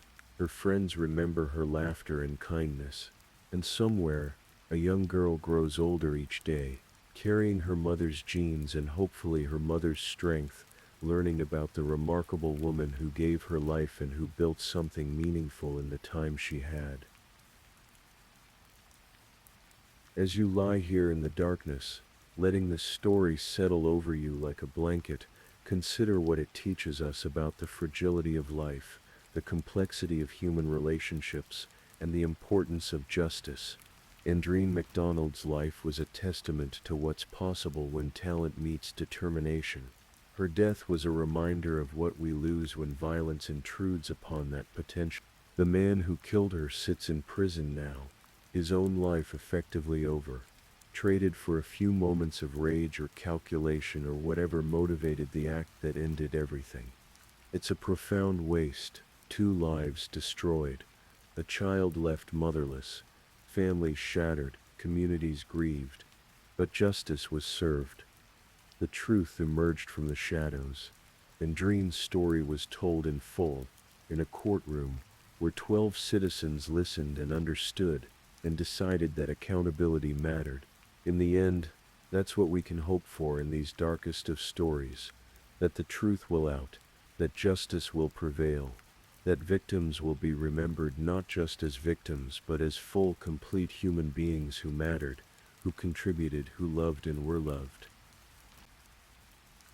Please, if you haven't drifted off yet, check in with me. Tell me which story has been the most chilling so far, the first, the second, or the third. And if you're enjoying these stories, please like and subscribe. It really helps the channel grow. Now, let's move on to story number 4.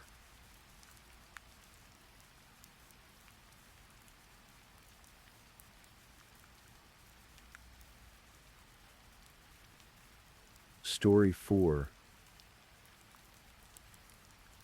Tonight we're traveling to Scotland, to a quiet town called Dunfermline in Fife, where the winter of 2014 brought darkness that no one expected.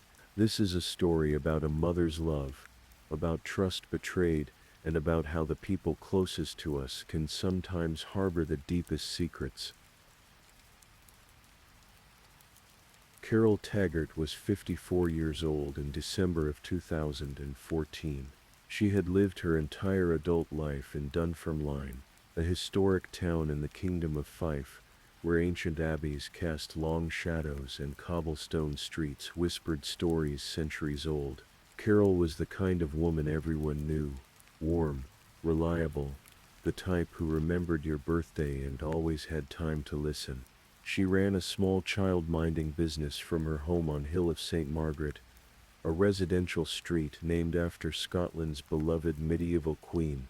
Parents trusted Carol with their children, which is perhaps the greatest trust one person can give another. Among her young charges was even the daughter of the local member of parliament. That's how well regarded she was in the community. Carol had been married to a man named Sean, her partner in life. She had 3 children, including a daughter named Lorraine and a son named Ross. To understand what happened to Carol, you need to understand Ross, because this story at its heart is about the relationship between a mother and her son. Ross Taggart was 30 years old in 2014. He still lived at home with his mother in that house on Hill of St. Margaret. Friends and family had a particular way of describing Ross's place in Carol's heart. They called him her blue-eyed boy, her golden child, the one she would do anything for. But something had been changing in that house. Something dark had been growing for years, hidden behind closed doors and forced smiles. To understand how we arrived at December 2014, we need to go back further. Back to when Ross was younger, to when the first cracks began to show. When Ross was 17, something happened that revealed the tension brewing in the household. Carol had to ask him to leave.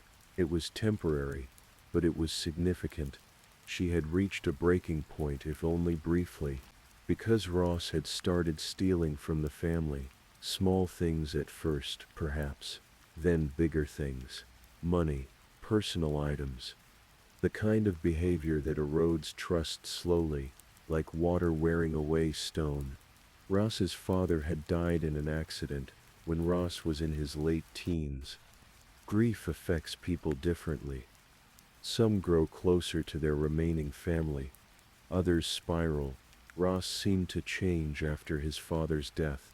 The stealing continued. The arguments intensified. Carol's daughter Lorraine watched this unfold. She saw her mother constantly defending Ross, constantly making excuses, constantly choosing him even when his behavior hurt everyone else. It created a wedge between Carol and Lorraine. Eventually, Carol's relationship with Lorraine's father deteriorated completely, fractured by the constant stress of Ross's actions and Carol's unwillingness to truly hold him accountable. Lorraine described her mother as a very stubborn lady, and in her stubbornness, Carol believed that love could fix Ross, that if she just gave enough, sacrificed enough, stood by him enough, he would change. He would become the son she knew he could be. Instead, Ross was learning something else entirely. He was learning that he could manipulate his mother, that her love was unconditional, which meant he could take advantage of it without consequences. This is what experts call coercive control. It's a pattern of behavior designed to dominate another person through manipulation, isolation, and psychological pressure. We often think of it in romantic relationships, but it can happen between family members too. A child can control a parent, and in the Taggart household, Ross had been perfecting this control for years. By 2014, Lorraine had become estranged from her mother. The constant drama surrounding Ross had pushed her away. Carol and Ross lived together in that house on Hill of St. Margaret, just the two of them. Ross was 30 years old, with no apparent stable employment. Carol continued running her child-minding business, caring for other people's children while her own adult son depended on her for everything. Those who knew them said Ross controlled Carol's life. He isolated her. He manipulated her finances. And Carol, ever devoted, had recently changed her will. She made Ross the executor of her estate and left him the bulk of her wealth, including the house and her business.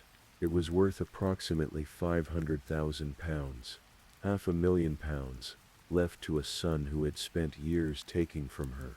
But something was about to change. In December of 2014, as Christmas approached and winter settled cold over Scotland, Carol finally reached another breaking point. Friends would later say they believed Carol had decided to stand up to Ross. Maybe she threatened to change her will back. Maybe she told him he needed to leave, to get his own place, to finally grow up and take responsibility for his life.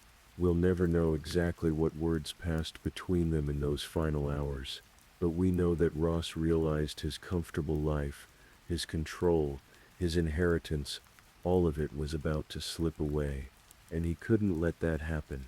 December 21st, 2014, 3 days before Christmas Eve, the house on Hill of St. Margaret was quiet that evening. Mother and son, alone together as they had been so many nights before. But this night was different. Ross and Carol argued. He would later admit this much. They argued about his girlfriend, about Lorraine, about his father. The argument escalated, Perhaps Carol finally said the words Ross feared most. Perhaps she told him he was losing his inheritance. Perhaps she told him to leave. What happened next was brutal and final. Ross attacked his mother. He struck her repeatedly about the head.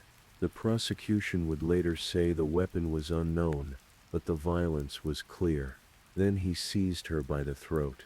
Whether with his hands or with some ligature, he compressed her airway. He strangled the woman who had given him life, the woman who had defended him for 30 years, the woman who loved him more than she loved herself. Carol Taggart died in her own home, killed by her own son in the house where she had raised him, where she had sheltered him, where she had forgiven him again and again. And then Ross Taggart did what he had always done. He lied. Within hours of killing his mother, Ross was already executing a plan. While Carol's body lay dead in their home, Ross went online. He contacted a woman on a dating website, a woman he'd been talking to who lived nearby in Dunfermline. He went to her house that same night. He was seeking sex, intimacy, connection, hours after murdering his mother. Then he took Carol's credit cards and went out. He went to Edinburgh, Scotland's capital. Just across the Firth of Forth, he bought new trainers. He went to bars and ordered cocktails. He had meals at restaurants, all on his dead mother's money, all while her body lay wrapped in bedding and twine in the house they shared. The next day, December 22nd, he gathered his mother's jewelry, rings, bangles, pieces she had worn, pieces that held memories. He took them to a pawnbroker on Frederick Street in Edinburgh. He told the pawnbroker that his mother had left these items to him in her will. He pawned them for cash. Carol's friend Karen Fotheringham arrived at the house that morning for work. She was a childcare assistant who helped Carol with the child-minding business, but Carol's car wasn't there. Odd, Karen sent texts. No response. The voicemail was full. Very odd. Carol was never without her phone. Friends said it was glued to her ear. Ross came into the living room, holding his mother's phone. Karen found this strange. Why would he have her phone if Carol had left? Ross told her that he and his mother had argued, that Carol had stormed out of the house, that she'd probably gone to their holiday caravan at Petticoat Bay, a caravan park on the coast near the village of Kinghorn. Karen went to check. She drove to Petticoat Bay. She found Carol's caravan, but Carol wasn't there. Now Karen was worried.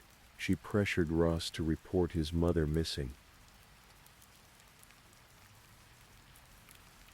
On December 26, 2014, Boxing Day, Ross Taggart walked into the Dunfermline police station.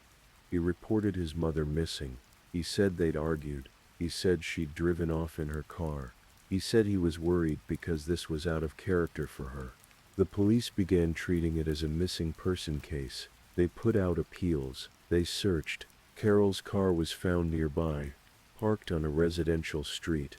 Her purse was in the trunk, which struck everyone as odd. Carol wouldn't leave her purse in her trunk. She wouldn't leave her phone at home. None of it made sense. And the car was found in front of the house of the woman Ross had visited on the night of the murder. The woman from the dating website.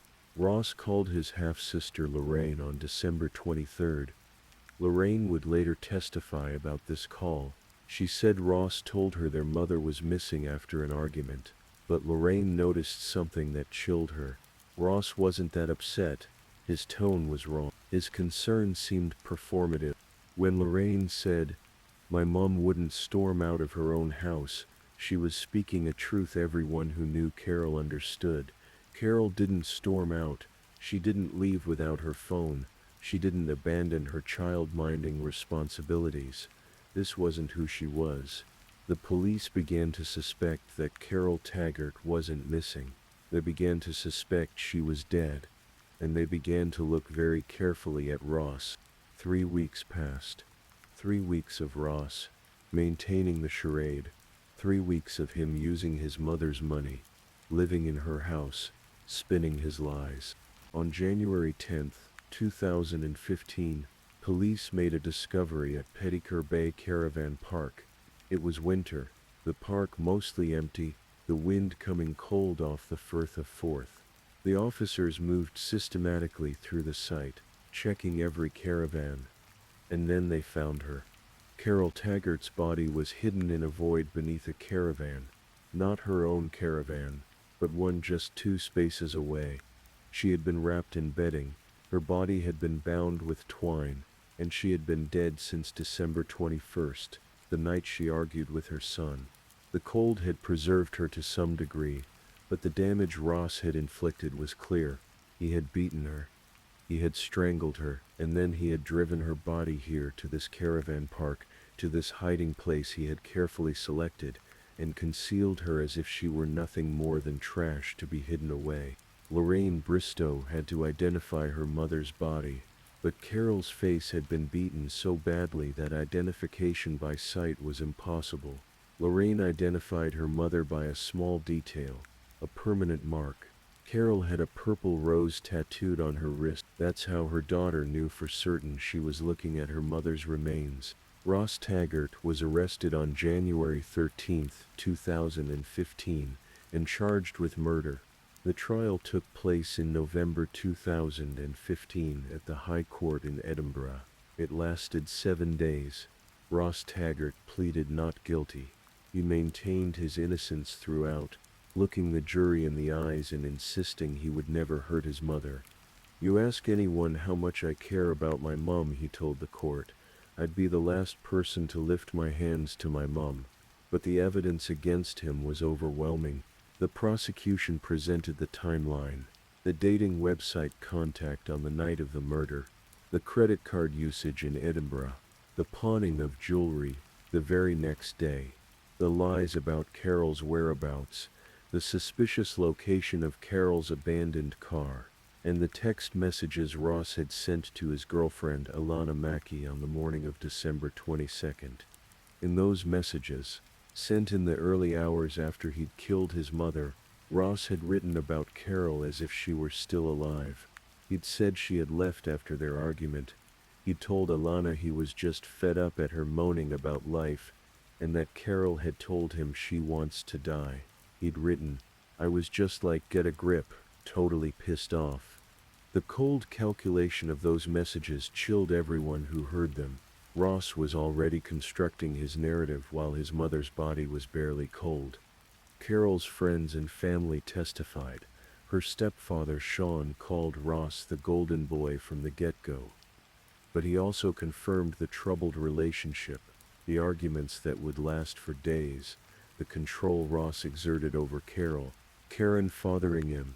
Carol's friend and colleague told the court about Carol's phone, about how Carol was never without it, about how strange it was that Ross had the phone, about how impossible it was that Carol would have left without it. Lorraine testified about the phone call from Ross, about his lack of genuine emotion, about her certainty that her mother would never have behaved the way Ross claimed. Ross took the stand in his own defense. He admitted they'd argued. He claimed his mother had left on her own. He said he had never snapped in his life and that everybody who knows me knows I don't have much of a temper. But then, under cross-examination, he admitted to weekly arguments with his mother that would last a couple of days. The jury heard about the tempestuous relationship, about Ross being put out of the house when he was 17, about the pattern of theft and manipulation. The evidence formed a clear picture.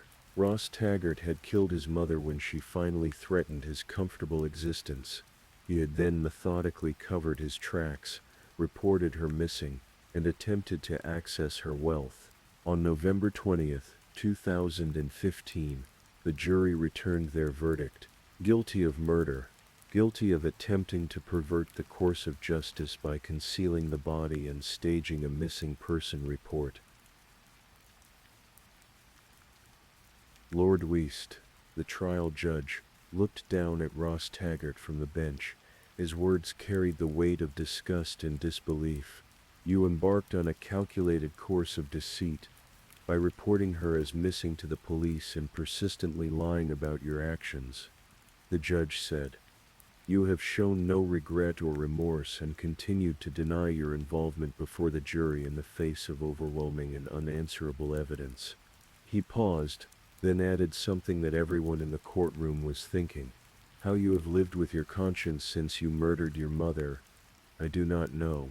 Ross Taggart was sentenced to life in prison with a minimum term of 18 years. He would not be eligible for parole until 2033 at the earliest. He would be in his late 40s before he could even be considered for release. But the cruelty didn't end with the conviction. Because Carol had made Ross the executor of her will, and under Scottish law at that time, there was no mechanism to automatically remove a convicted murderer from that position. Ross couldn't inherit anything. The law was clear about that. A person cannot profit from their crimes, but as executor, he retained control over everything: the house, the business, the personal possessions, the family photographs, every memory Lorraine had of her childhood with her mother. Lorraine wanted access to the house to collect sentimental items. Ross refused. From his prison cell, through his lawyers, he continued to control his mother's estate. He continued to exert power over the woman he had killed and the family he had destroyed. Lorraine and her husband Stephen started a petition.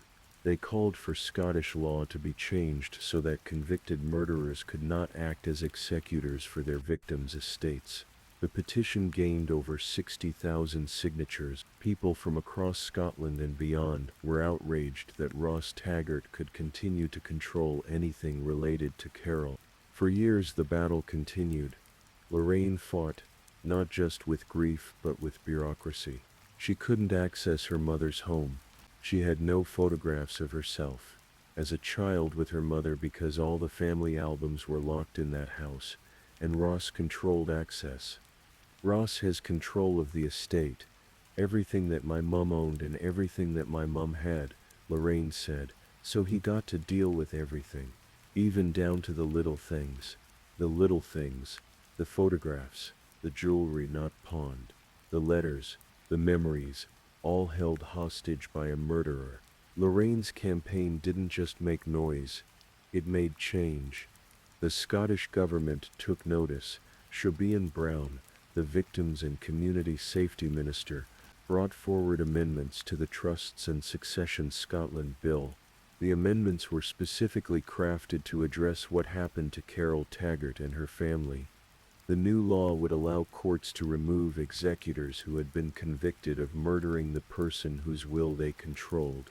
It would be retrospective, meaning it would apply to cases like Ross Taggart's that occurred before the law was passed.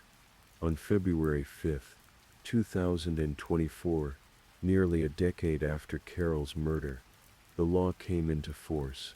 Lorraine could finally begin the process of having Ross removed as executor. She could finally access her mother's home.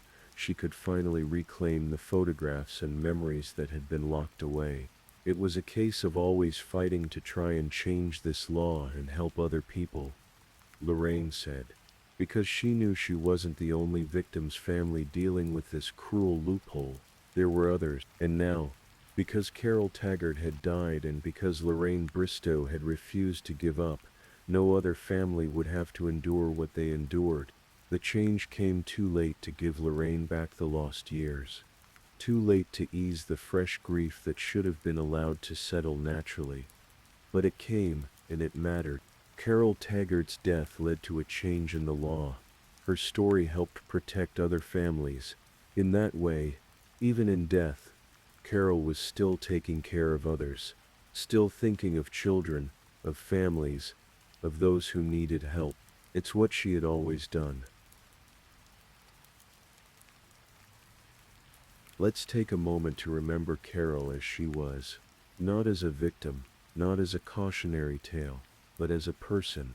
Carol ran her child-minding business with care and dedication.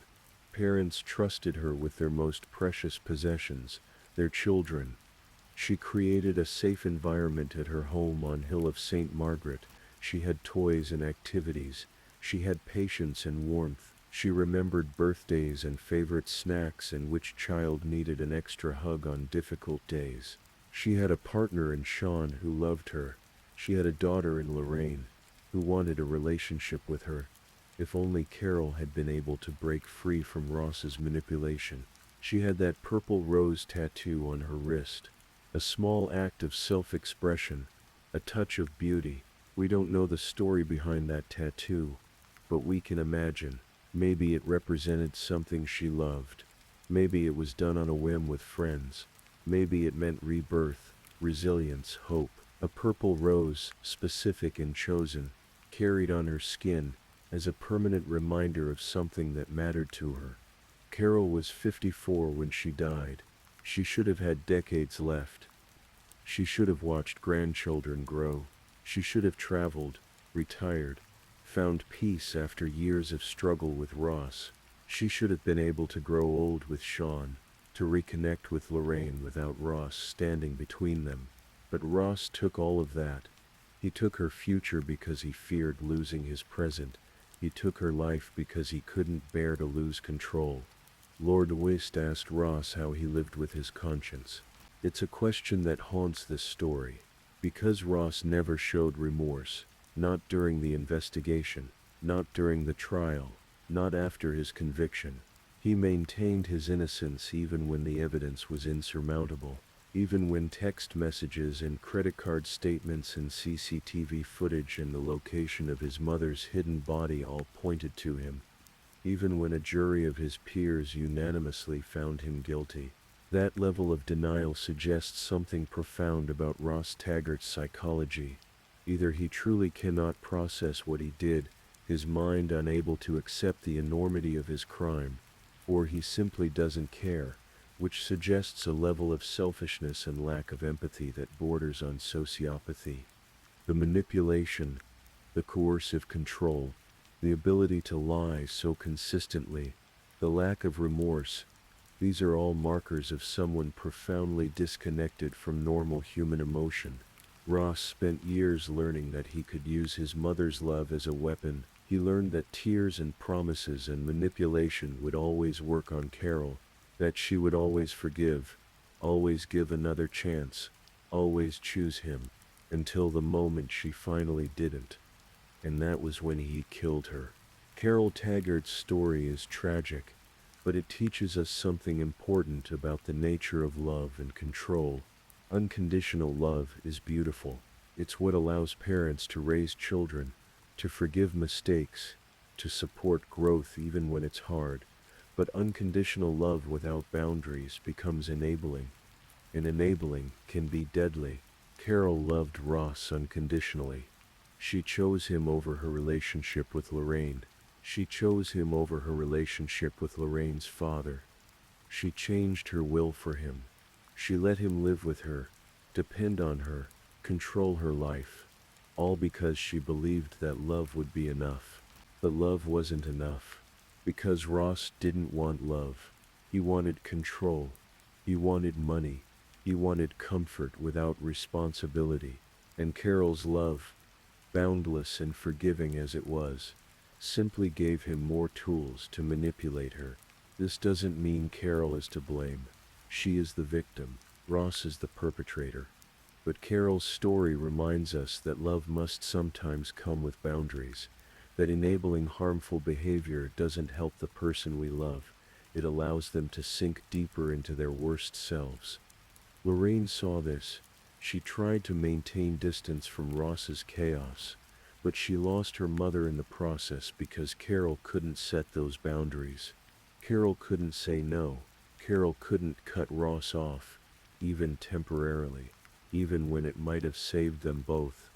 Picture Carol Taggart before that December night.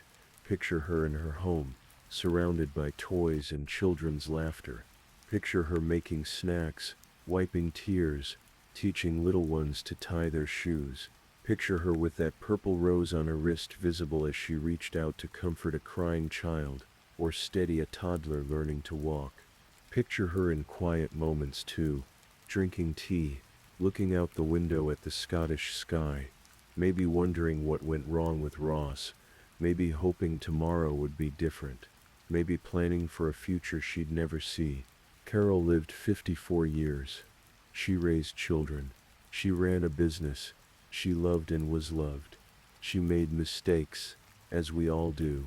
She trusted too much, forgave too easily, held on when she should have let go. But these weren't crimes. These were the actions of someone who believed in redemption, in family, in second chances. Ross Taggart took all of that away in one night of violence. He took her past, her present, and her future. He took memories from Lorraine. He took a partner from Sean. He took a beloved childminder from the community. But he didn't take Carol's impact. That remains. In the law that now bears her story, in the families who signed petitions, in the people who remember her kindness, in her daughter who fights on. Carol Taggart matters. Her life matters. And now, so does her death. Because it changed something. It made the world slightly safer for the next family, the next victim, the next person betrayed by someone they love.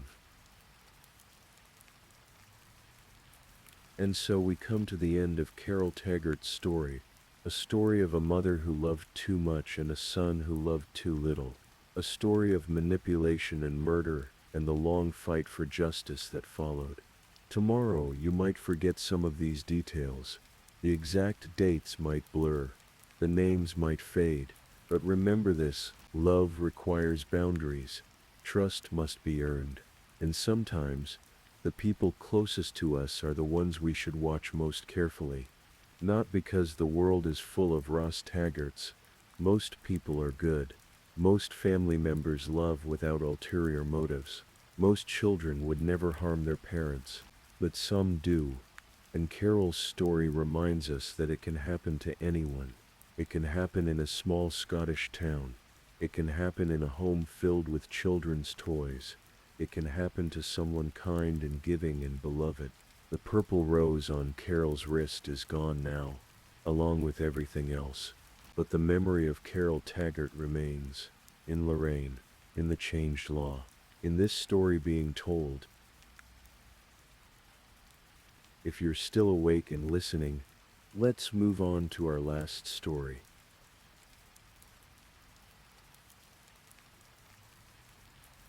Story 5. Tonight we're going to explore a story that unfolded over more than 2 decades. A story of a quiet life interrupted, of questions that lingered in the dark, and of a son's unwavering determination to find truth. This is a story that asks us to consider the nature of justice, the weight of time, and the shadows that sometimes fall across the most ordinary of days. This is the story of Andrea Sincata. In the mid-1990s, in the suburban comfort of Arlington, Virginia, there lived a woman whose life was built around books, knowledge, and quiet service to her community. Andrea Sincata was 52 years old, and she had spent years as a reference librarian at the Arlington Central Library. If you've ever walked into a library with a question, any question at all, you understand the particular gift that reference librarians possess. They are guides through the wilderness of information, patient and knowledgeable, helping strangers find answers to questions both profound and mundane. Andrea's world extended beyond the library's walls. She was a devoted mother to her son, Kevin, who was 24 years old in 1998. Though Andrea had divorced Kevin's father, Howard, years earlier, they maintained a cordial relationship for their son's sake. Kevin had moved into his own place in March of 1997, but he remained close to his mother, visiting her regularly for Sunday evening dinners. These were the simple rituals that bound them together: the passing of plates, the sharing of stories, the comfort of familiar company. By this time, Andrea had found love again. For 7 years she had been with James Christopher Johnson, known to friends and family as Chris. He worked at Home Depot, and he and Andrea shared an apartment in the Colonial Village neighborhood, a modest complex along North Road Street. Together they were building something more, a vacation property on the Rappahannock River in Lancaster, Virginia. They called it simply the Beach House, a place where future memories would be made, where the water lapped against the shore and time moved more slowly. Andrea had her routines. In the mornings before the world fully woke, she would swim laps at Washington Lee High School. The water was her meditation, the steady rhythm of stroke after stroke, breath after breath. She would return home, prepare for her day, and head to the library where books waited to be cataloged, questions waited to be answered, and patrons waited for her gentle expertise. It was a quiet life, a good life, the kind that unfolds in the background of more dramatic stories, the kind that seems, from the outside, unremarkable in its contentment. But in August of 1998, that quiet life came to a sudden, violent end.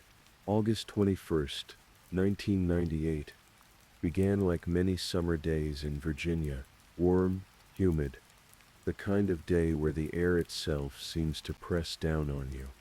Andrea followed her usual routine. She went for her morning swim. She had plans to meet a friend for lunch, and later she and Chris were going to watch a movie together. These were small plans, the kind we make without thinking, assuming there will always be time, always be tomorrow. But Andrea never made it to that lunch appointment. When Chris Johnson returned home from work that evening, he noticed something unusual. Andrea's car was missing. The apartment was quiet in a way that felt wrong, the kind of silence that has weight to it. He called out for her. No answer. He moved through the rooms, checking, searching, the unease growing with each empty space.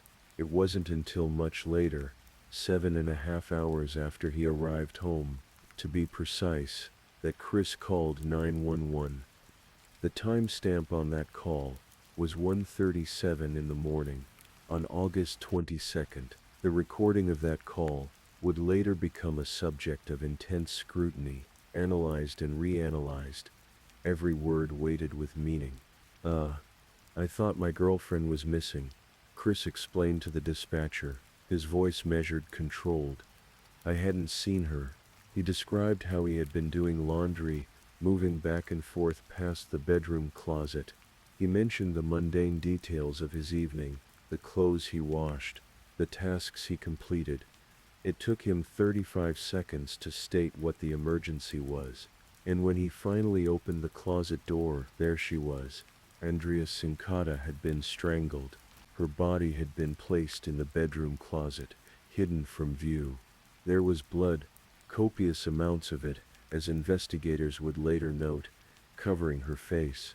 The scene was devastating, violent, a stark contrast to the life of quiet service she had led. The police arrived and began their investigation. There was no forced entry to the apartment, no obvious signs of a struggle in the main living areas.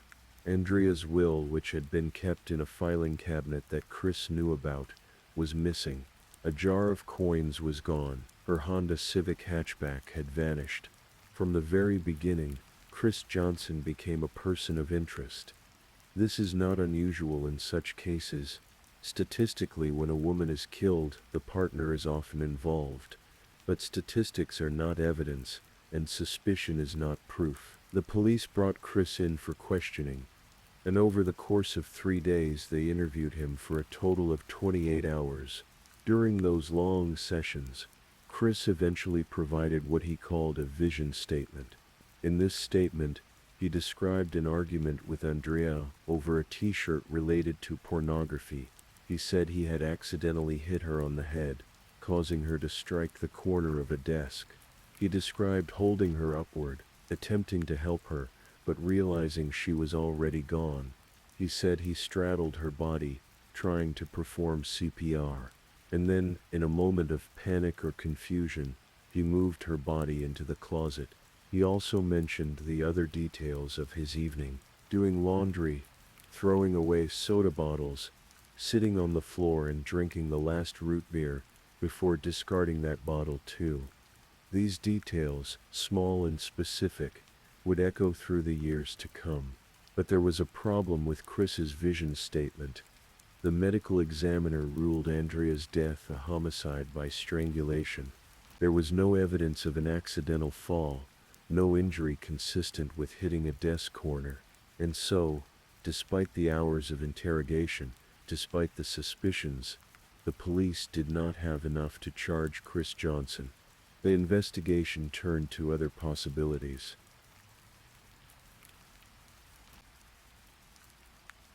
Kevin Sincata provided investigators with a crucial lead. He remembered his mother telling him about giving away her old computer. About 3 weeks before her death, Andrea had noticed a truck outside her apartment building. The truck bore the label Trash Masters. The man driving it was doing maintenance work around the complex. Andrea, seeing an opportunity to dispose of her unwanted computer, approached him and offered it to him. This was not like Andrea. Both Kevin and Chris would later note that Andrea was not the type to invite strangers into her home. She was careful, perhaps even a bit reserved, but on that day she had allowed this maintenance worker into the apartment to collect the computer. He had seen the layout of the home. He knew where things were. He had been given Andrea's name and phone number, and she had his. The police tracked down this man relatively quickly. His name was Bobby Joe Leonard. When they found him, Leonard was in a Philadelphia jail, arrested for assaulting his wife just days after Andrea's murder. The charges would later be dropped, but Leonard remained in custody. Virginia investigators traveled to Philadelphia to question him. They took his DNA, they took his fingerprints, and Leonard denied any involvement in Andrea's death. His DNA and fingerprints were not found at the crime scene.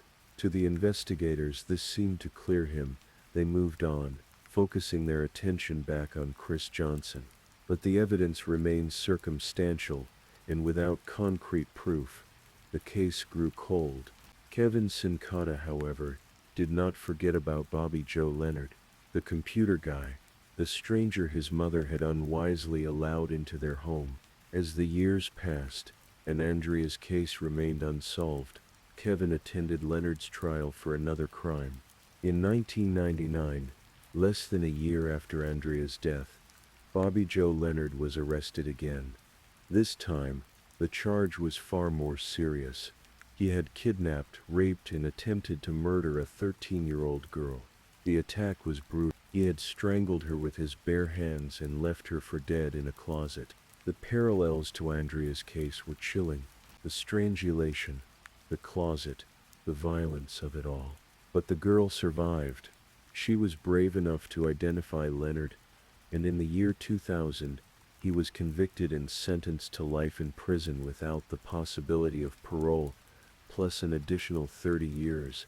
Bobby Joe Leonard, it turned out, had a long criminal history. By the time he was 30 years old, he had accumulated more than a dozen felony convictions: armed robbery, assault, forcible sodomy. He had spent much of his adult life moving in and out of prison. Kevin attended Leonard's sentencing hearing, hoping to understand, to find some connection to his mother's case. Many of Andrea's friends and family were there that day. Chris Johnson was not.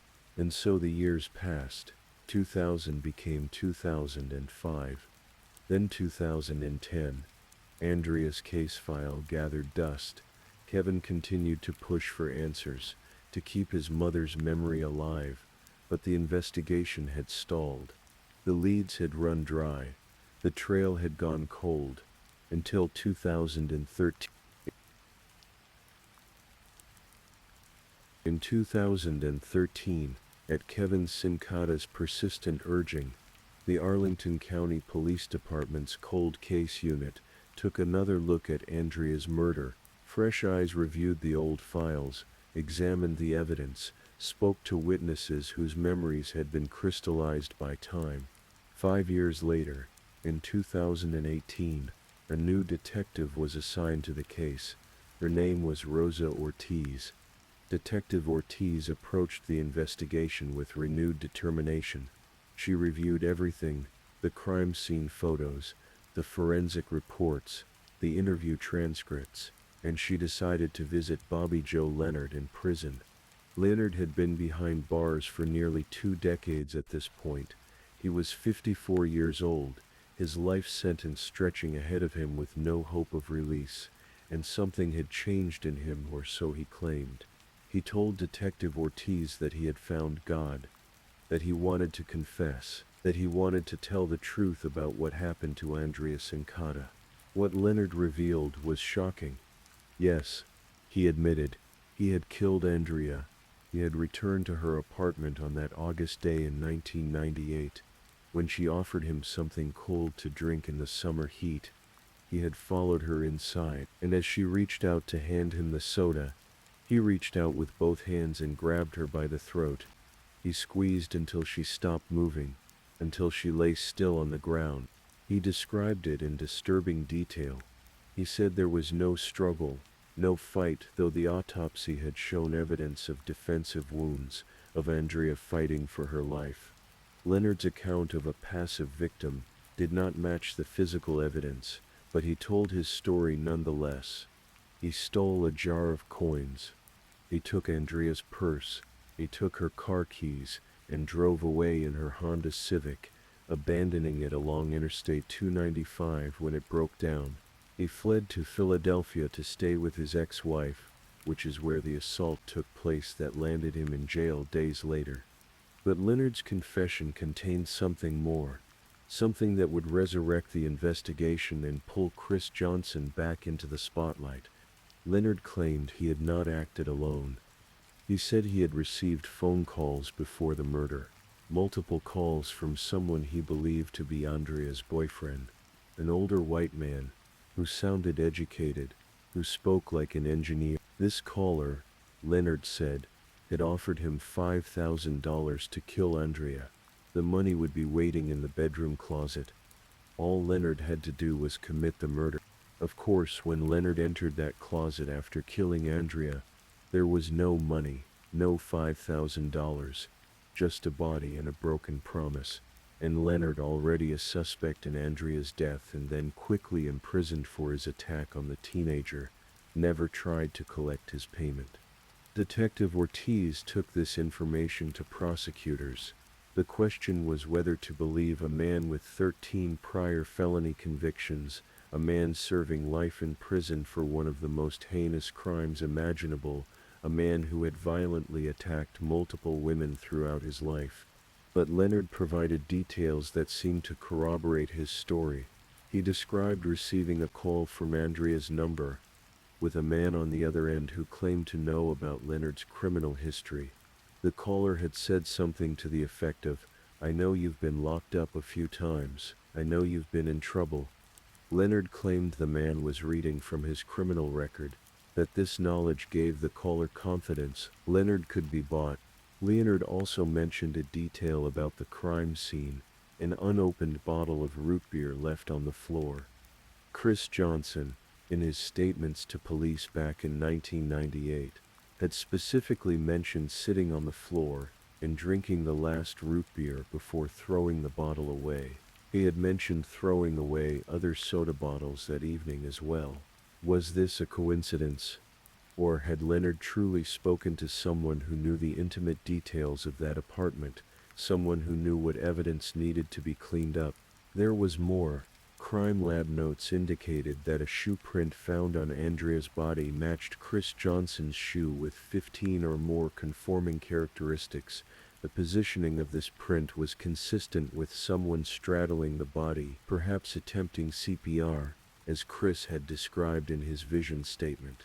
But it was also consistent with someone committing an act of violence, and there were the phone records. Back in 1998, both Bobby Leonard and Chris Johnson had appeared to acknowledge speaking to each other in the days leading up to the murder. Chris now denied these calls ever took place, offering no explanation for his earlier statements. In November of 2021, a grand jury reviewed the evidence. They found probable cause. Both Bobby Joe Leonard and James Christopher Johnson were indicted on charges of aggravated murder, murder for hire. Bobby Joe Leonard, already serving life without parole, had little to lose. In July of 2022, he pleaded guilty to first-degree murder in Andrea's death. In exchange for his plea and his testimony against Chris Johnson, prosecutors agreed not to seek the death penalty. Leonard received another life sentence to run consecutively with his existing sentence. Chris Johnson's trial began in September of 2022. The prosecution's case rested heavily on Leonard's testimony. On the stand, Leonard repeated his account. He described the phone calls from the older white man. He described being offered $5,000. He described the murder itself, the theft of Andrea's belongings, the abandoned car. But under cross-examination, Leonard's story began to unravel. The defense attorney, Manuel Leyva, pointed out that Leonard had changed his story multiple times. When testifying before the grand jury, Leonard had never mentioned the caller discussing his criminal record. His ex-wife testified that they did not have caller ID on their home phone in 1998, contradicting Leonard's claim that he knew the call was from Andrea's number. Leonard admitted that he had violently choked multiple women around the same time period, in 1998 and 1999. He had done this without payment, without orders from anyone, simply because he was, in his own words, a very bad person. The defense argued that there was no physical evidence linking Leonard and Johnson to a murder-for-hire plot, no phone records, no financial transactions, no $5,000 withdrawn from any account. Too much time had passed to collect such records. Prosecutors admitted the case relied entirely on the word of a violent, convicted serial offender who had every reason to lie. Why would Leonard implicate Johnson if it wasn't true? The defense had an answer for that. Leonard, they claimed, hoped to be transferred from the high-security Wallens Ridge State Prison to a lower-security facility. While awaiting his testimony, Leonard had indeed requested such a transfer, and prosecutors had agreed to advocate for it. Kevin Sincata attended the trial every day. He had waited nearly 25 years for this moment. He wore a wire in 2018, meeting Chris for lunch, trying to elicit some kind of confession or admission. Chris had suspected something was wrong, had felt hurt by Kevin's questions, but had said nothing incriminating. Now, in the courtroom, Kevin sat and listened as the evidence was presented. He heard Leonard's testimony. He saw the crime scene photos again, the images that had haunted him for decades. He waited for the jury to deliver justice. On October 4, 2022, the jury retired to deliberate. They had heard days of testimony, had reviewed the evidence carefully. The prosecution had argued that while the case was circumstantial, Leonard's details and the physical evidence created a compelling picture of guilt. The defense had argued that Leonard was simply not credible, that the state was asking the jury to convict based on the word of a man who was, by any measure, a serial liar. The jury deliberated for 55 minutes. When they returned, they delivered a verdict of not guilty. Chris Johnson was acquitted of all charges.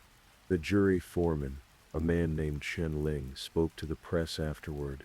"We saw the possibility that he did it," he said. But the probability wasn't enough. Kevin Sincata walked out of the courtroom with a look of profound disappointment. He thanked Detective Ortiz and Police Chief Andy Penn for their work, but he made it clear that he felt justice had been denied. He believed prosecutors had failed to present key evidence. He believed his mother's killer had gone free. Bobby Leonard received his second life sentence and was returned to prison, where he remains today, 57 years old, serving consecutive life terms in Sussex State Prison in Virginia. Chris Johnson, now a free man, went on with his life. He had married a woman named Ginny Grevitt.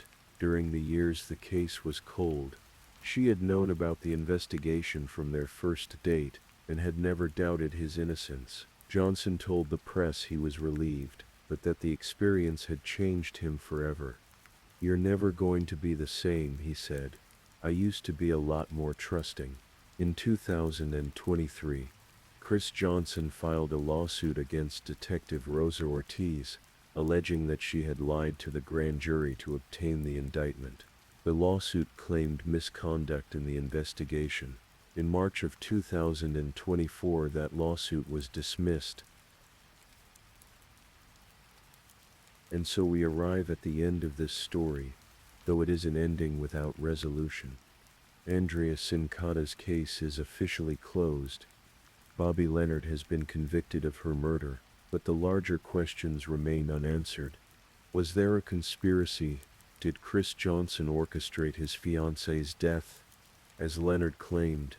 Or is Bobby Leonard simply a violent criminal who, when given the opportunity to shift blame, invented a story that he hoped would earn him a transfer to a better prison? The shoe print on Andrea's body, was it left during an attempted act of resuscitation, or during an act of violence? The missing will, was it a calculated move by someone who stood to benefit, or simply an item lost in the chaos of the crime? The 7.5 hours that Chris spent at home before calling 911, was he in shock as he claimed, or was he cleaning up evidence? The root beer bottle that Leonard mentioned, was it proof they had communicated, or merely a detail that both men happened to notice independently? We cannot know with certainty. The jury heard the evidence and found reasonable doubt. That is the system working as it should. But doubt cuts both ways. It protects the innocent from wrongful conviction, and it sometimes allows the guilty to walk free. Kevin Sincata continues to seek answers.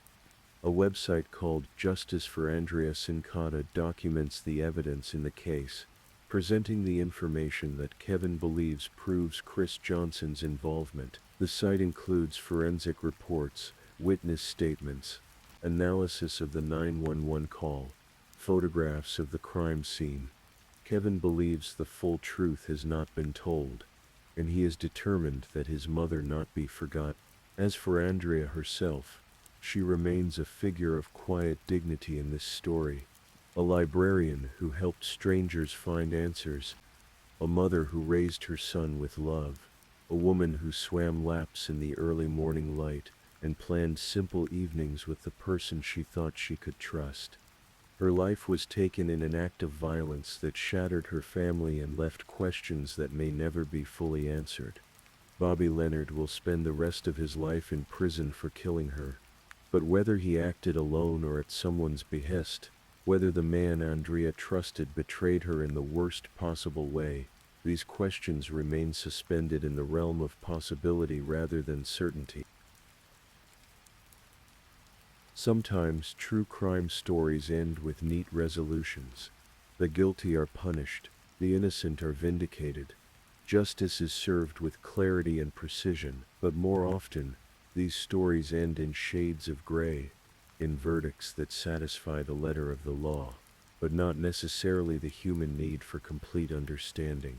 Andrea Sincata's story reminds us that real life is complex, that evidence can be ambiguous, that two people can look at the same facts and draw different conclusions. It reminds us that time is both a healer and an eraser, that memories fade and evidence degrades, that waiting 20 years for justice means some answers may be lost forever.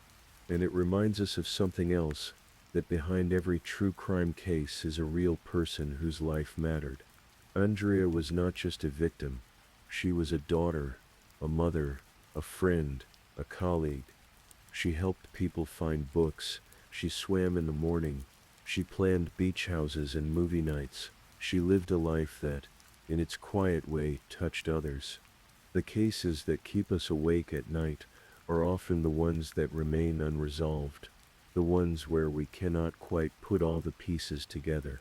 But perhaps tonight, as you drift towards sleep, you can let the questions rest. You can hold space for both the certainty that Bobby Leonard strangled Andrea Sincata, and the uncertainty about whether he acted at another's command. You can acknowledge Kevin's pain and his persistence. You can consider the jury's verdict and the weight of reasonable doubt. You can think about Detective Ortiz, who spent years trying to solve a cold case, and about Chris Johnson, who may be innocent or guilty but who certainly had his life upended by suspicion. And you can remember Andrea, not as a mystery to be solved, but as a person who deserved to grow old, to see her son flourish, to finish building that beach house by the river. Thank you so much for spending your night with Midnight Crime Stories. I hope the stories kept you company and helped you drift a little closer to sleep. If you're still awake, leave a final comment. Tell me which story stood out to you the most tonight. Don't forget to like this video and subscribe for more calm, late-night true crime. Sleep well, stay safe, and I'll see you in the next one. Good night.